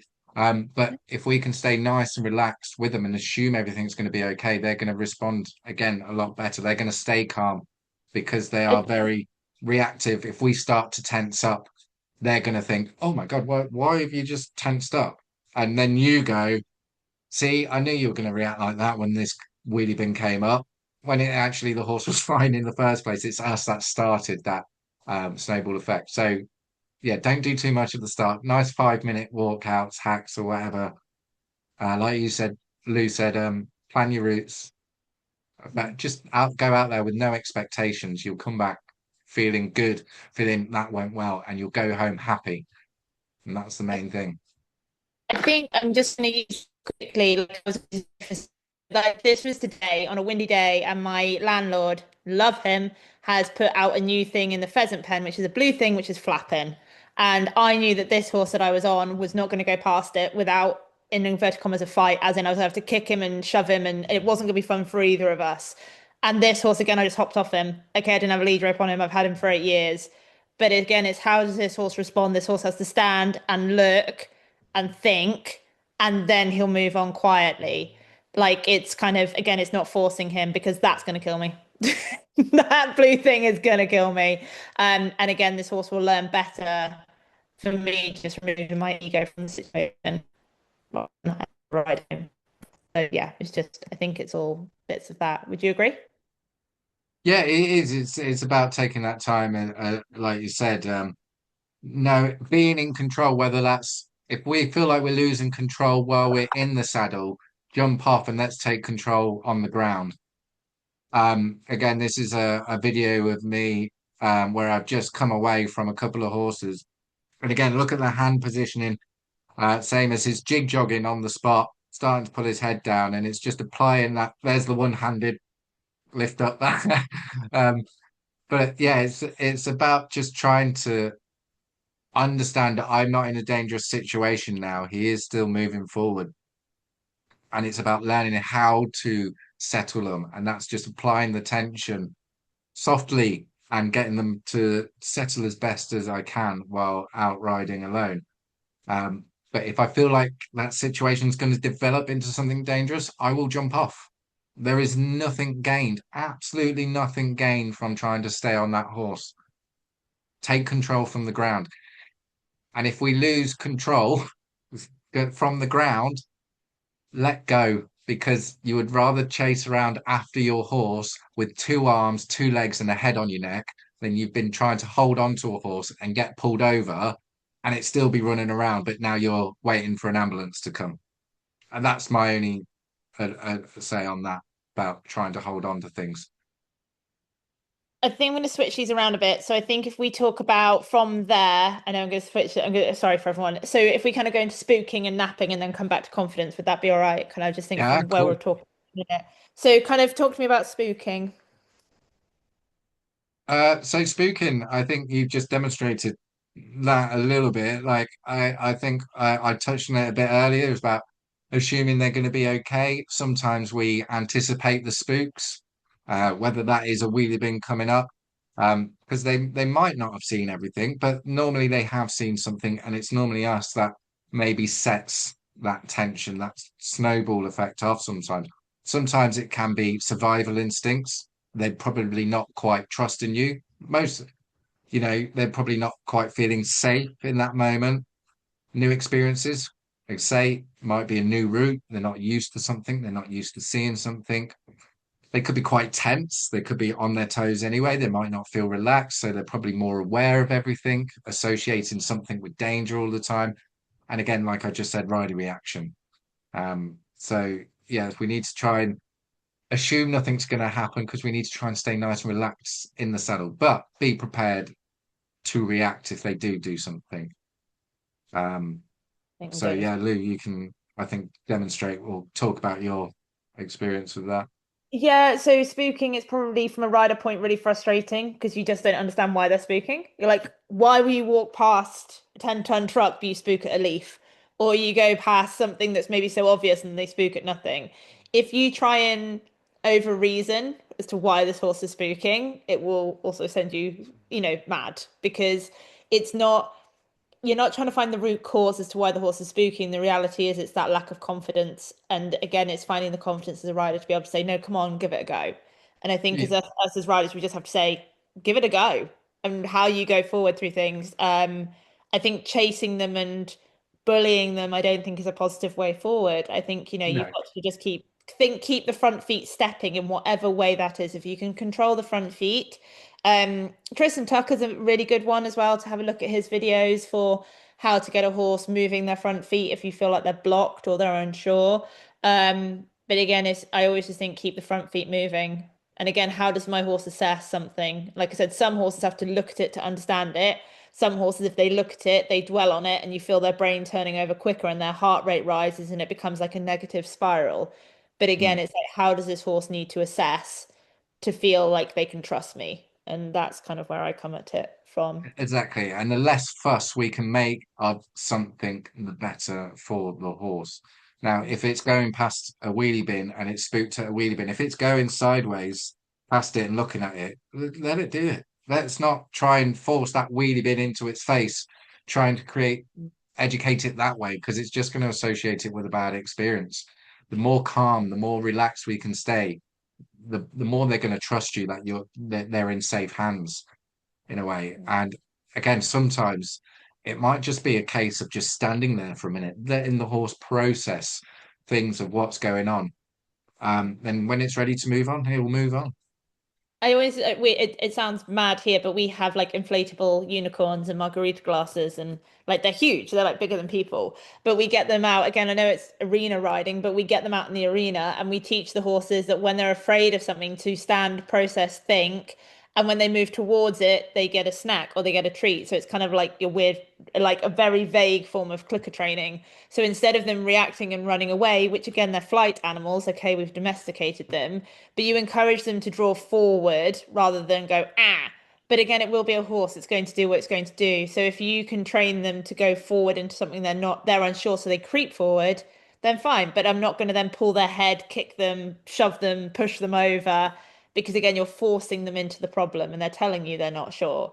And So, it yeah, and that comes with the trust as well. If they trust you that you're looking after them and not putting them in a dangerous situation, you're going to get a better response out of them yeah. as well in that. So trust is quite a big thing as well, I think, like you And I just think, pretty much demonstrated. yeah, and I think the same it goes on to like with napping, like you said as well. It's like it's a response to I am not safe. That Mm, when we don't feel safe, we like if you're driving a car, we have the brakes. We have to know the brakes and the steering work. And when a horse doesn't feel safe, they kind of do the same. The steering goes and the brakes go. Like it just doesn't work. So yeah. they're telling you, I don't feel safe and I don't feel happy. So again, but it's how you work through it. It's not a case of chase them out the yard with a broom up their backside. The horse is saying, I'm not too chuffed about leaving right now. So can we find a different way around this? And it's fair. It's a fair question when they're used to going out with their mates all the time. Yeah, exactly. They're just a bit like in an unknown situation sometimes, and but I say we need to not anticipate stuff, not thinking they're going to spook at this, because subconsciously we're feeding that through the horse. We're not giving it a clear signal. Like I said earlier, we're probably a wheelie bin comes up and we go, oh, bloody hell, there's a wheelie bin. We sit up, we get our reins in, and the horse, and as soon as we sit up, we tense up anyway. And the horse is going to be like, bloody hell, Lloyd, what the hell's going on? And again, then I go, see, I knew you was going to react to that wheelie bin. And now the horse is like, no, I wasn't really doing that. Now I've sort of the wheelie bin's come and you tensed up. And now I'm not giving him a clear signal or them a clear signal because I'm holding back. I'm trying to kick them on. The two results are the horse isn't going to do what you want, so you don't feel in control, or it's going to do its own thing, like Lou said, fight or flight, And and you've you're still you've not in control. You've already told yourself before you even got there because you've got on going, oh, it's Wednesday, it's bin day. Here we go. Like you've already started before you've even got there. You've told yourself. It's like if you don't like cantering, you then get in the arena, you do your trotting, and then someone goes, right, let's canter. And you're like, oh, I don't want to canter. And your brain starts spiraling. Normal. But if you've already told yourself it's going to be less than desirable, it's probably not going to be much better. Like you're No. the horse that like these guys are so sensitive they can hear your heartbeat. So it's kind of like, if your heart rate's accelerating, they're like, why is the heart rate accelerating? Like again, it's you can't control your heart rate rising, but the things we tell ourselves in our head take over quite Mm. quickly, I think. And 90% of them do need an arm round their shoulder. They do need a bit of loving to get around these situations. They don't want the frustration, they don't want the aggression, they don't want the anger because they wear their hearts on the sleeves. They just need a bit of come on now, you can trust me sort of things. And even if you like with napping, like I think we'll get onto it, even if they're stopped, like you got off and led them past that situation, because they probably will feel comfort in you being by their side as Yeah. much as they will you being on top of them. Like, having that trust will overcome some of these situations. And you're not a lesser rider for doing it. I think that's a really big thing you have to remember is that you are not a worse rider. You're not a crap rider. You haven't failed if you get off. If you get No. off, you are not. And I think we put it on so much stigma of I failed, I gave in. I think it's a really old notion, isn't it? I gave up. Like, no, you didn't Yeah, give and it's putting a level on something, feeling like you fail. You just put yourself down in the dumps when actually, what are we gaining? We're just trying to have a nice hack out. up. And it comes back to all the way back to mounting. So when I people come to me, I said, get used to mounting, like in different situations, train them well so you can stand still and get on from a log or a gate or something like that. So the stress of when we're out hacking and then a napping situation comes, we can just get off, walk for a bit, then jump back on.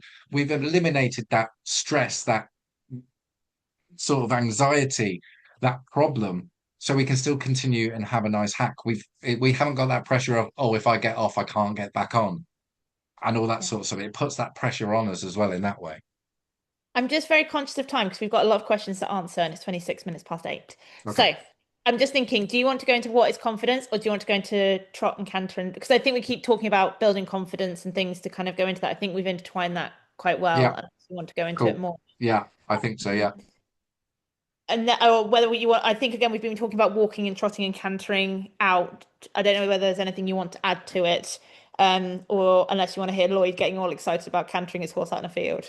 Like that's what this video literally kind of, you hear Lloyd go, wee! Like,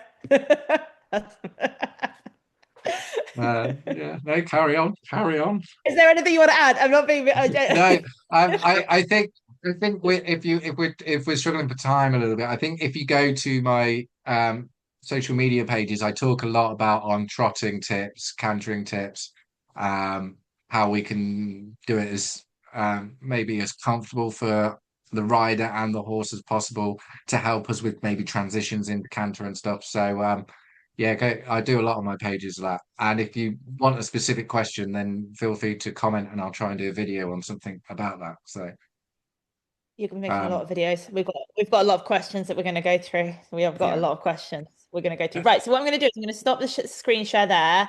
She says, please don't lose everything. Did I? Oh, There no, we go. no, no, no. We've still got Lloyd being happy. There we go. There we go. Oh, there we are. There we go. Right. Okay. So, Robin, questions. We good to go? Yeah. Okay, so we've got Go for it, Robin. one that they are used to riding in company. They want to get used to riding in company for fun rides. They hack occasionally with one other as they're on a quiet farm. How do we go about introducing others? I was thinking about trying to find a group and almost sort of encourage, sort of keep it small to start off with. And I don't know what you two think about. Yeah, yeah, no, I think that's pretty Club much it. mornings would. Sorry, Go, go on. sorry, I busted in. Go ahead, Lloyd. Sorry, go. Uh, No, you go. You um, go. I yeah, busted no, in. I Go. think starting off with like trying to maybe go somewhere where you can meet up with some people, maybe get a few more people in that way. Or there's loads of like little local um little what they call like maybe dressage stuff or fun or little camps where there's only a few people there and stuff. And just if you go there with no expectation, probably 9 times out of 10, they're probably going to be all right. We anticipate again that something's going to go wrong. It's the what ifs, but they're probably going to be okay. But slowly introducing it, trying to not change how we ride them in that situation, keeping nice and calm, will help. And at the end of the day, if it's not, we can just go home. We don't have to try and battle through it, and then we can work out how to do it better or how can we improve that. But just build it up gradually, like you are, and you'll probably end up realizing the horse is absolutely fine in company. We've had a couple of questions about bolters. I know we've covered napping and spooking. One lady said that my mare has been known to bolt. Last time, the lane outside our yard turned into the gallops, and we ended up galloping a mile before I could pull her up into a field and me land in a hedge. Or we've ended up uncontrollably cantering around and around arenas for 20 minutes. So I think about your positioning sometimes that is how we start off the canter. I think that's sometimes a cause of bolting. If we've never got them right in a nice canter to start off with, we could be like really deep in the saddle. We could be actually driving them on, bumping along, and we're trying to pull them up. So let's, think about the positioning first. But again, keeping your hands nice and low, like we've talked about, sitting against them, having that constant pressure on them before, rather than them going, then trying to pull them up, then pulling their head up, and they end up running through the bit. Um, it's it is something that's hard to educate sometimes without if you've never experienced it. I don't know if Lou, you have a better way of trying to help, but I think trying to start off with a nice position, a nice collected canter to start off with, making sure they don't get away in the first place, then bringing them back, like getting used to that, knowing you've got that control, that throttle, that start and stop. Yeah, I think so it's anything to do with tension through their back, isn't it? You can feel when they get tense in their back. So like if you get some horses when you get on them and they stick their back up, it's really hard to be like, oh, do I put my leg on? Do I touch them with the rein? What's going to happen? And it's the same when you start cantering, they either some might buck, like fly buck out, or some might pull their heads down. I think keeping your hands on top of the neck and not using your leg to go into canter. I think people forget that when they go from trot to canter, it's just a stand up in your stirrups, isn't it? Or just a kind of like up you go, like on you go. It's Yeah. no leg, it's no pressure. So I think sometimes, like Lloyd was saying, we overcomplicate things. We ride them like a riding horse, and that's where I think this evening, like Lloyd's been so brilliant and eloquent in kind of giving everyone an insight as to what it looks like as a life as a racehorse in a good positive way of like how do these horses understand things, and like when you're cantering out, just settling and just count, even if you count out loud, like 1, 2, 3, 1, 2, 3, 1, 2, 3, because as soon as we go like as soon as we hold our breath, everything stops, doesn't it? Our brain stops working and we're not taking in any information. I think we as riders need to be continually, how does this horse feel right now? Like rather than Mm, kind of waiting for them to react. And if you have got that clarity of thought, it means you're breathing. And if you're yeah, not breathing, you're not thinking. absolutely. And I would say, without seeing the horse or seeing you ride, most people who I see on the internet who are getting bolted or ran away with, they're riding so long Mm. at the point where they can't get out the saddle almost, or they've got not much bend in their knees and they just end up bouncing along on the horse. Then they're up here. And even me, even I have gone up the gallop sometimes thinking I'm just doing a nice steady canter or we're just having a nice play against the field and my stirrups are too long. And I'm like, Christ, it is hard. It's harder to hold a horse. It's harder to hold a strong horse when you've got longer stirrups because it's harder to sit against. And what you end up doing, your hands up, come up here, we lean back, we've got no more brakes, our legs along, we're bumping along. So think about your position of how we can try and maybe help that going forward.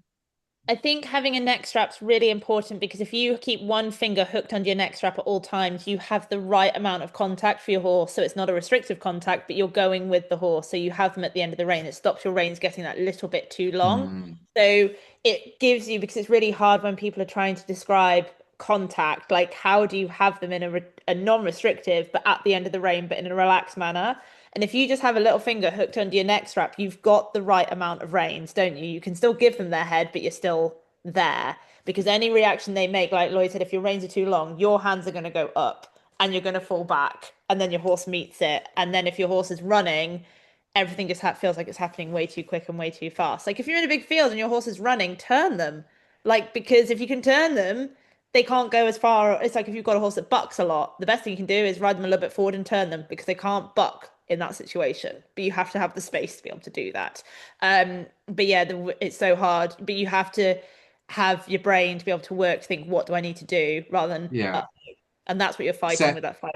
and it comes back to as well as like I know it's really scary, but am I in a dangerous situation? No, in a way, no, I'm not because I'm still on the horse. Right? How can I try and solve this? Right? Okay, I need to drop my reins, bridge them, get them back in, get out of the sun, and sit against them if I can. Try and think of things while you're still on the horse and breathe, like you say. Like, It's one person here, for example, has said, when they're in any pace, like walk, trot, canter, it all just feels fast. You are still in control of the horse. The horse still really likes a very black and white lifestyle of like, do this, do that, we're cool. And so actually, if you are in control, your rising controls your speed. So if you can say the word baked beans as you're trotting up and down, baked beans, you can actually, Lloyd's laughing. He's planning to do a video on this in the next few days. And I'm going to be like, oi, that was mine. But if you can say the word baked beans, you are controlling your rhythm through your rising. And you can still touch the rein and say steady, woo, wait. But you are controlling that situation rather than the horse getting faster and faster and faster. If you can't say the word baked beans, you're going baked beans, you're going too fast. And again, if you're saying baked beans, you're still talking. Air is going through your lungs, your brain is working more effectively. And therefore, Yeah. like, I had a horse that I was hacking out the other day, and he's a wet wipe on his own. But I was walking along going, we are brave, we are confident, we are independent. And I was doing that the whole way around. And the horse was probably looking at me like she has finally lost her mind. But it meant that I was still talking. No one could hear me for fields. It was fine. But it was just Mm. like, just going along, like, we're brave, we're fine, we're confident. And I just kept reciting that to myself because I was like, I don't feel that brave, but And I think what, especially with what you're saying with that is, as well as when we're on a horse, if we're going screaming at them, shouting at them, telling them to stop, they're not gonna, my horses in a way, it doesn't help me, but say if I was like working them or doing horse boarding and I actually say good girl or good boy, they actually slow down because they think that's their work done. Like it's good boy, or easy. We're using that steady, those kind of tones rather than going, whoa, Jeffrey, whoa. And we're like that. It's just gonna go, wow, like and carry on going because that's what we do when we want things to go faster. We go one. So let's try and maybe say baked beans. screaming whoa at your horse never works. And also, you can hear the change in people's voice when they're going, whoa!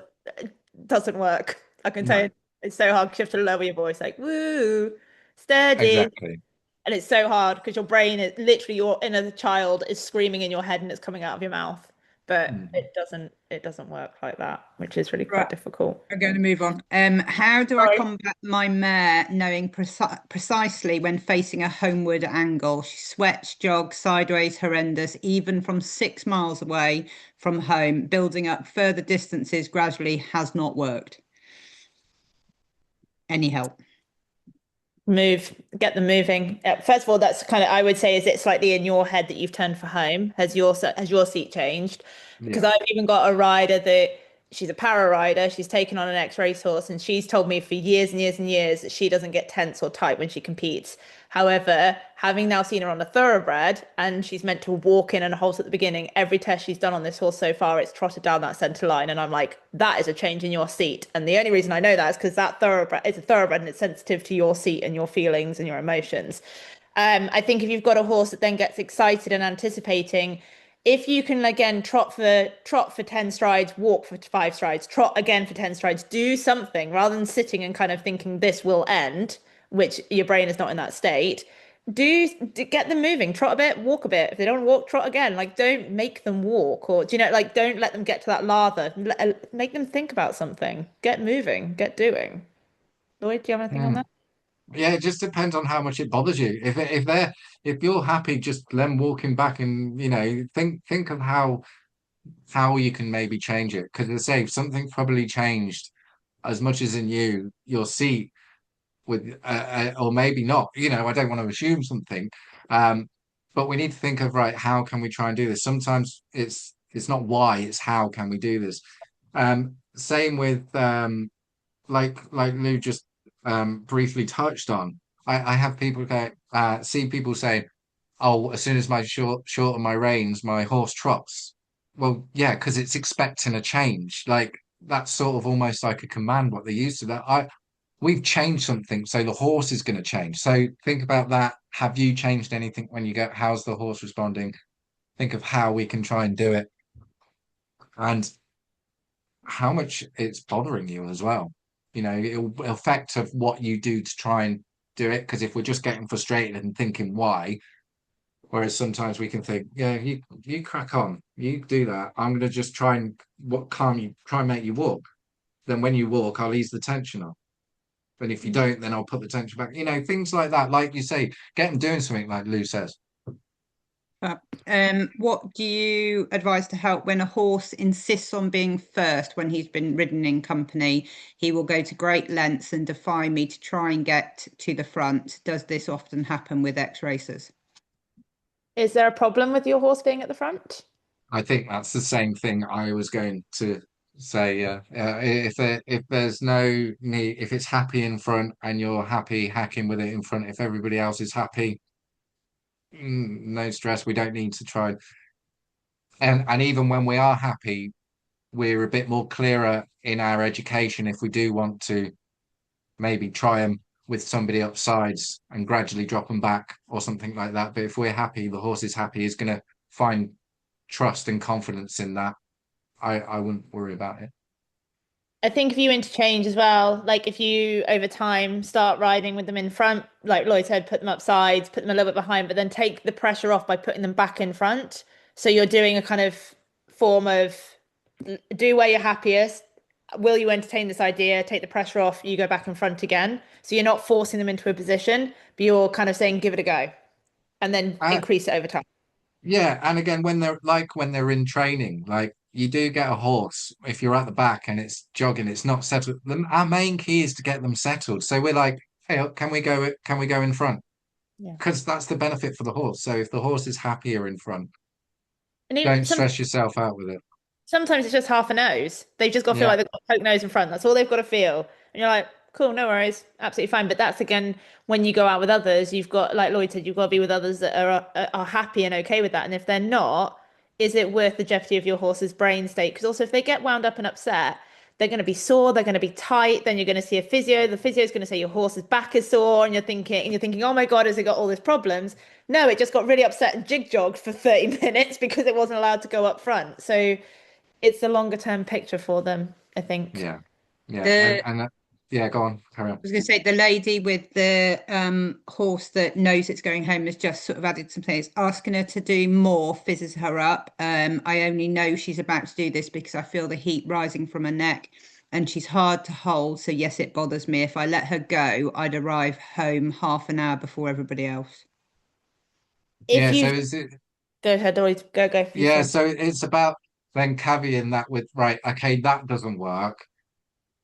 Let's try doing this. Let's try being um a bit more quieter. You've got to try and think of things to try and do things differently of how can you do things well. Yeah, try and think of more things of how you can do, add more tools to your box, add more experience to yourself, knowing what works, what doesn't work, what kind of works, what didn't work, what worked this time, what doesn't work next time.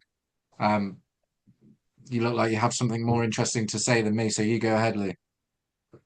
No, I was going to say something similar of just, it's really tricky when they get to that state. I would say if you do something smaller, like a smaller distance, it's like keeping the brain happy, isn't it? So before the brain goes, how do we avoid that brain snap? So is it that you have to get off and lead her home?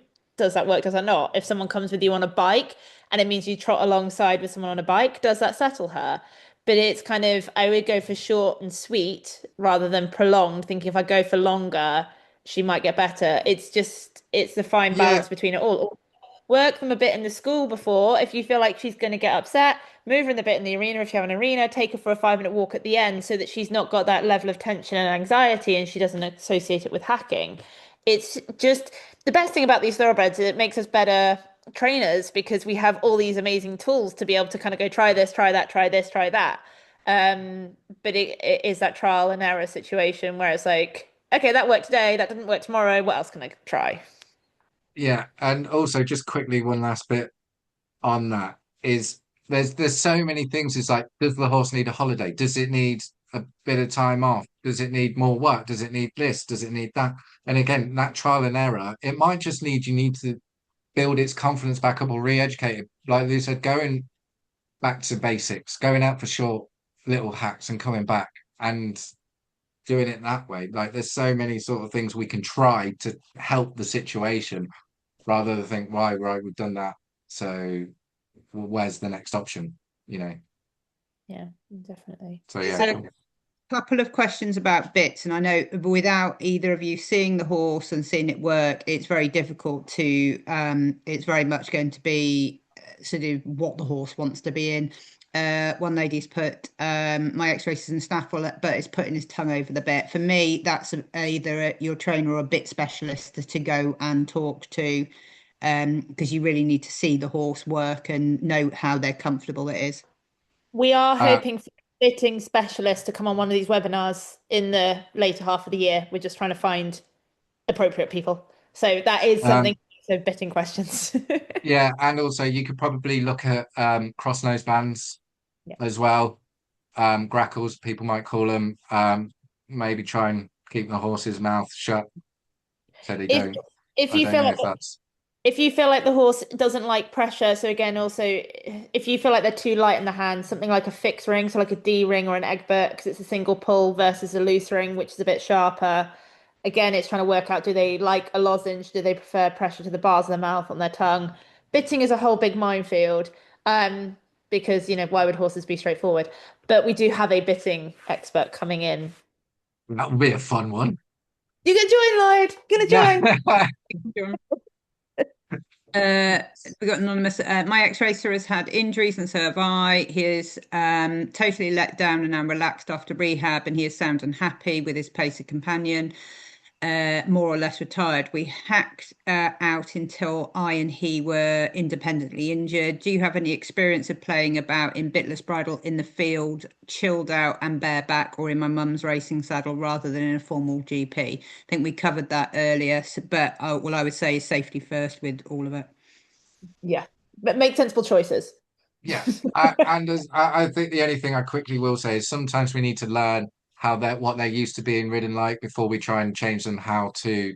So learn how to ride them probably how they used to, like with a bit and everything first. Know how to control them, stop them before we start trying to change them into what you want them to be. But it sounds like safety first is just the main thing with all of that, really.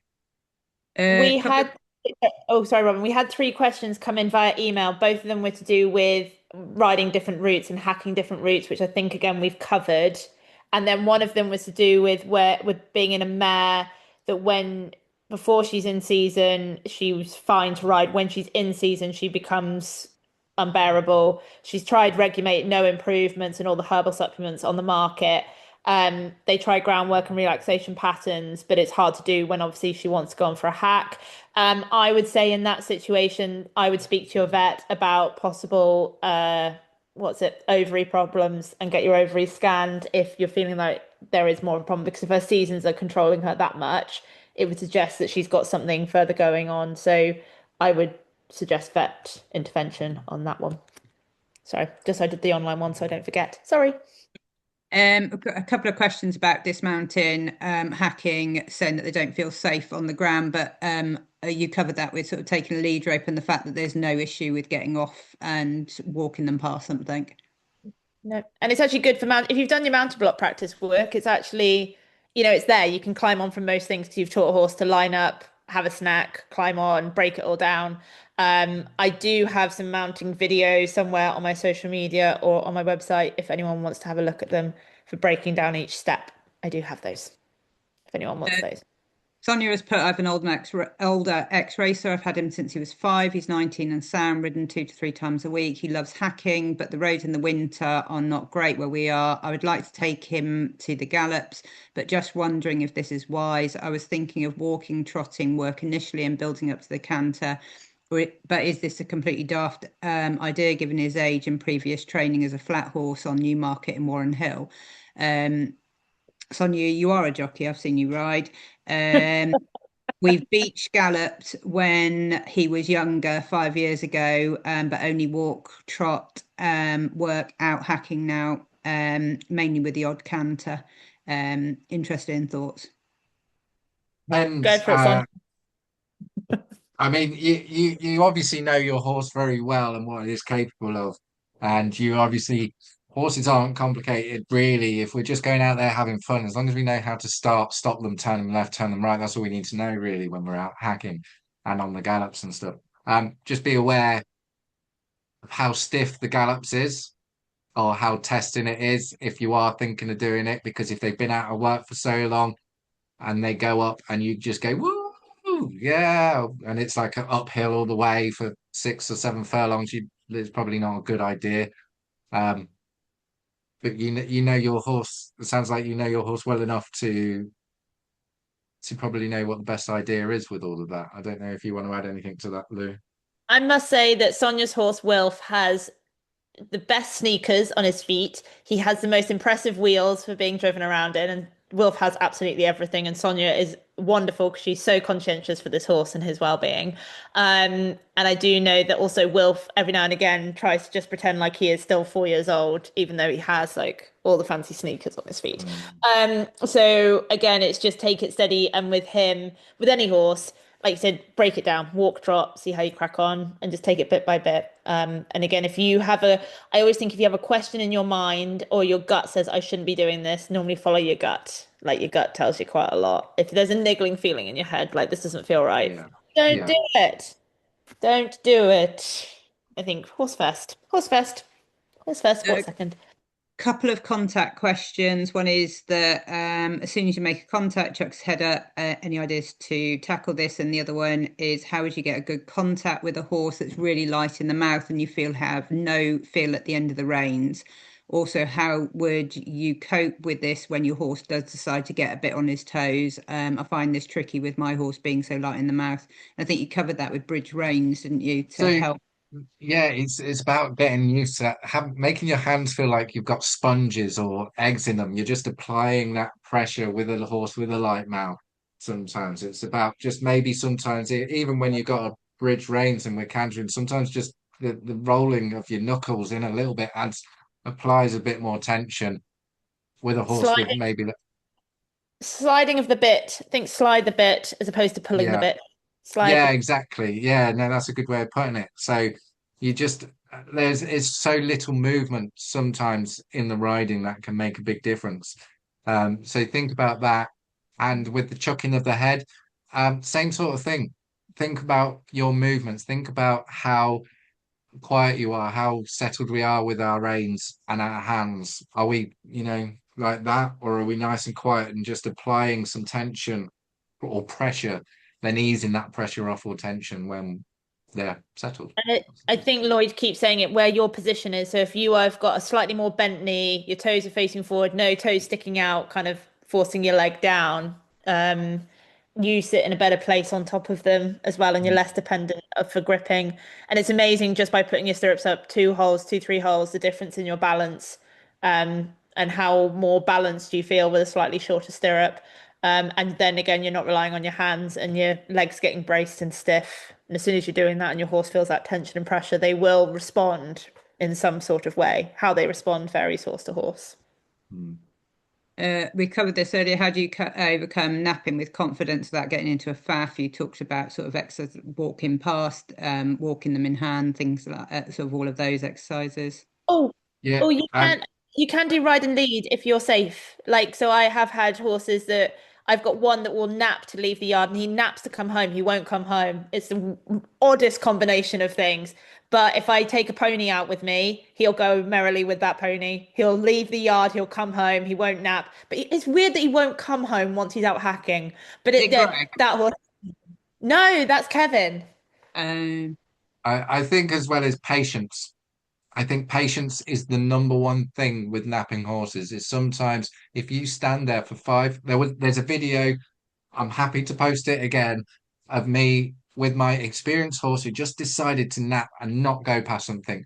I just sat there. I said, well, we'll just wait here for a minute. Tried a few things, tried trotting and past it, but patience won overall in the end. So don't get in that fight or battle with them. If you I just need will to get off and lead them past, then lead them past.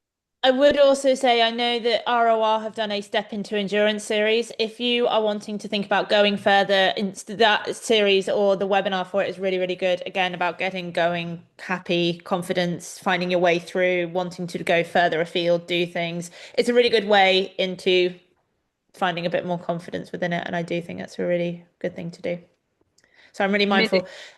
We've got We've got yeah, still a lot. Millie has put how do you prevent bucking before and after cantering? You did a brilliant webinar last month on cantering, which is on YouTube, and I think you covered that as well in earlier on as well, didn't you?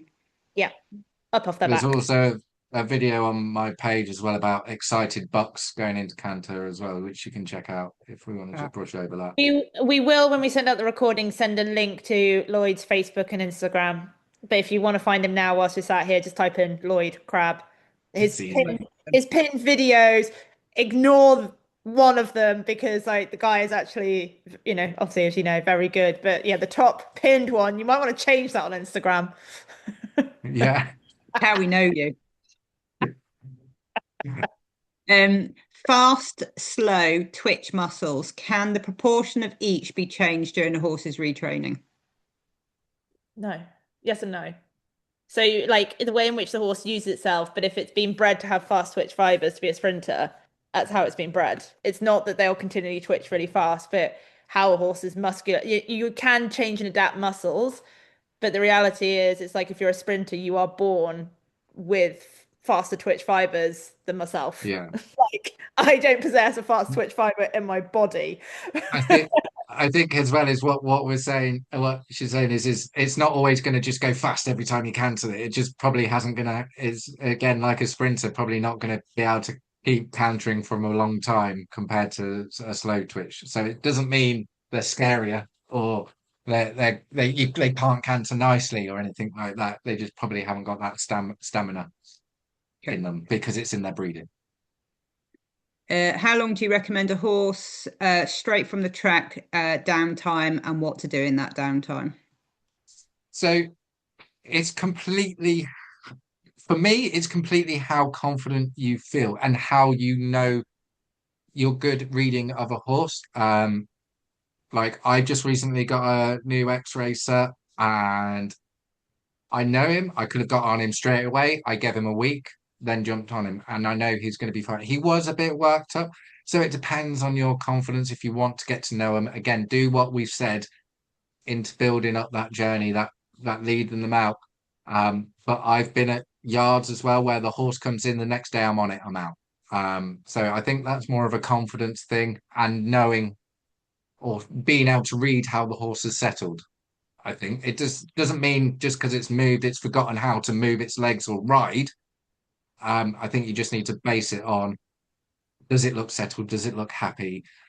Is it quite content? And I think Lee, you can probably back that up or have your own experience with your retraining. No, I Uh, think it's as long as each horse is different. Some horses set like I think the main thing is again it's settling. They've got to be in the field, they've got to be happy. And some horses I want to ideally turn away for a bit and let them have a holiday. Some I put in the field and they start fence walking and they need to be in a bit of work. It varies on the horse. It depends on how they've left racing and depends on their injuries if they've got any. But again, it's always horse led, but also home team led. So your vet, your physio, your farrier. And just because they haven't necessarily had a big break at the beginning doesn't mean you shouldn't then intersperse it with small little breaks again through the retraining process. But yeah, it's very horse dependent. But I think again, get in the right spaces. So, you're on this webinar, which is great. Look at the ROR resources, look at people that you know, like, trust to seek the right advice for what you should do and when, and that comes from your home team. They will tell you. Your physio will tell you if you're doing too much too quick or not, or how to work them. They're very good and they can guide you in all directions. So yeah. Due to time, we're just going to do sort of two more questions which are linked. Anybody whose questions we haven't answered, I know Lloyd has already said to drop him a message on his Facebook and Instagram, and Lou, I know you're absolutely the same as well. I'm just very aware that these two people have already spoken for over half an hour longer. So the two questions are sort of very much interrelated. Tips on self-regulating when you feel the tension or behaving as you've described. So that was when the rider was getting tense rather than just jumping off and freezing. And then the next question is, any tips on how to stay calm and confident when your horse does get a bit on their toes while hacking. My ex-racer is so light in the mouth, so when he does get a bit excited, it doesn't fill me with confidence, and I feel I have nothing on the down my reins. So yeah, it's very, very common. You know, it's not like it's more common than you think in riders. I think what I touched on a bit earlier is understanding whether the situation is dangerous, because if the situation or you feel like you're in a dangerous situation, jump off. There's no winner in trying to stay on because you won't gain anything from it. Um, if we can think about that briefly and think, am I in a dangerous situation? You can think, no. Well, then we think, how can we try and control ourselves? How can we try and control this situation? How can we try and settle the horse? That might be just stopping. That might be moving them on. It might be, in the end, getting them off. It might be trying to add a bit of contact to them, like you said, trying to keep them going or something like that. Um, but yeah, it's just trying to I think when you understand if you're in a dangerous situation, you can try and handle the situation a bit better because it stops your brain from freezing a little bit. Um, so yeah, and if you are struggling with confidence, I'm going to do a bit of a plug-in here. You can drop me a message and book in for a confidence coaching session where we can talk more in depth about it because I know this They could can be an also endless come and pot. meet you in person a week Friday, can't they? Yes, they can. On the 24th of July at Channel Village Hall in Worcester. You can come and see me for a social evening there on Are Friday, the 24th of July. you coming to ROR camp at Summerford? Yes, he I is. am, yeah. Okay, so then also, if you haven't booked on and you'd like to come to ROR camp at Summerford, Lloyd will also be there. I feel like we're being like, this is Lloyd's public appearances. His public appearances are. Dun, dun, So dun, dun. I'm moving him around the country like I do you. Perfect. Yeah, It's that's fine. fine. It's fun. I love helping people, so it's all good. And it's really normal. Like, it's really normal to lose confidence, and loss in confidence looks different for every person at different stages. Sometimes it's I don't feel confident in my capabilities. Sometimes I don't want to get on. Sometimes I feel afraid.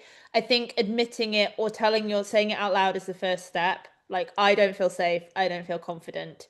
And then if you said it out loud, the next step is, okay, what can I do right this second Mm, to make myself and the horse feel safe? Sometimes it's stepping back and actually looking at the horse and actually go, um, do I trust the horse? And has the horse given me actually a reason to doubt them? And if that's no, then we think, right, well, I should trust you. And that will give us clear instructions because if we want to go out riding, we want to do this, we're going to be clear because yeah, we're going out. If we're not wanting to do something, we're not going to be clear in our instructions and don't do it because you don't want to do it. So what's the point if you're I forcing yourself to do something? Yeah, so I had, like, for example, with me, for like the ones that we just have in beginning stages of sitting on, I have Jack. Jack's 25. I'm not 25, but Jack bounces and Jack rides out. But I do it where Jack gets on them first stages, I'm on the ground, but going hacking, Jack takes them for their first hacks or what have you. But from my head as well, my confidence is I can see from the floor what is this horse going to do. So sometimes it might be if you have someone that you trust that you feel has more confidence in you to give your horse Mm. that confidence.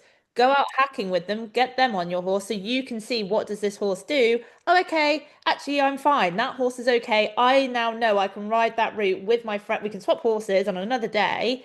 And if you see that your horse is okay, you know that that horse can do that route. And sometimes that gives you confidence in your brain as well. Sometimes a way of doing it. You have to trust the person. But yeah, I think we're good. Louis, touch on Victoria's question about the vet's diagnosis just before you end. Where is Victoria's question? Sorry. Quite It should be quite high up Up. early Sorry, on in the. a right man for a month. Violent outbursts turned out to be kissing spine, hock, fetlock, arthritis, narrowing of facet joints. Vet said that individually these issues are not so bad. Together the prognosis is worse. Do I actually stand a chance of being able to bring him back into work? Yes, you do. Yes, you do. Again, it depends on how your horse responds to the various level of treatment, whatever the treatment plan might be. At the minute, it sounds like you're at the diagnostic stage, which is the most saddest and scariest stage because you just think, oh my God, there seems to be all these problems and there's no way through. There is always a way through. And if you always then treat the horse as a whole, it looks like you've got the full picture. And what you can then do is work your way through it as a whole horse approach. So by knowing all the concerns that you have, mean that coming in with your home team, your vet, your physio, your farrier, get everyone on board, give everyone the x-rays, everyone the scans, get your saddler on board. Obviously, your horse's comfort is paramount, but it doesn't mean it's the end of the world. It just means long reining, poles, stretches are going to be your bestest of friends. And there's always a way forward and there's always a way through. And it doesn't, you do stand a chance to bring them back into work. You really do. It's not the end of the world at all. It's really, really, really, really, really not. But if you want more advice on kissing spine or anything like that, just give me a shout. It's one of my favorite topics. I love it. There was Right, we I did think we a got really good social evening, didn't we, with you on Kissing yeah. Spine? We'll try and get another And we one did, as well. we did a webinar. We did a webinar with Abby. That might Yeah. be on YouTube as well, might not. But Abby Jennings, or is she Abby Allen now, from Toast to Vets, did a really good one again about kissing spine, what to look for, and ways in which to approach it, and case studies as well of varying horses with varying degrees of kissing spine, SI concerns, front feet problems, hock, whole horse. So it's really not the end of the world. It's really, really not. So yeah, either look at that, give us a shout.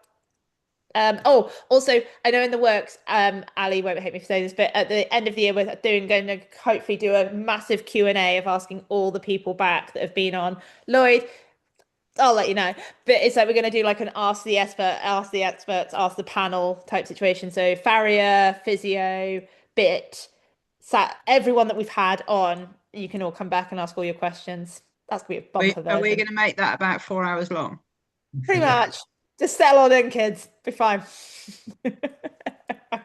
Oh, I forgot to tell you, if you haven't, scan the QR code from the ROR, join up to be an ROR member, and please say thank you to Agria and sign up for Agria insurance if you don't have it and you would like it. They do really, really, really good deals. And they're owned by people that have ex-racehorses, so they are wonderful. And it's meant that we can talk for 2 and a bit hours for free. And do drop any questions to any of us and we will answer them afterwards. So apologies for not getting to everybody's questions. We do have them though. We do have them. The best thing is it does save them all, so we do have them and we will get through them. But thank you very much for all joining. And I am going to I'm going to stop that there. But thank you guys so much. And I don't know what. Oh, next month I'll get Ali to put it on the email. I can't remember. Thank you.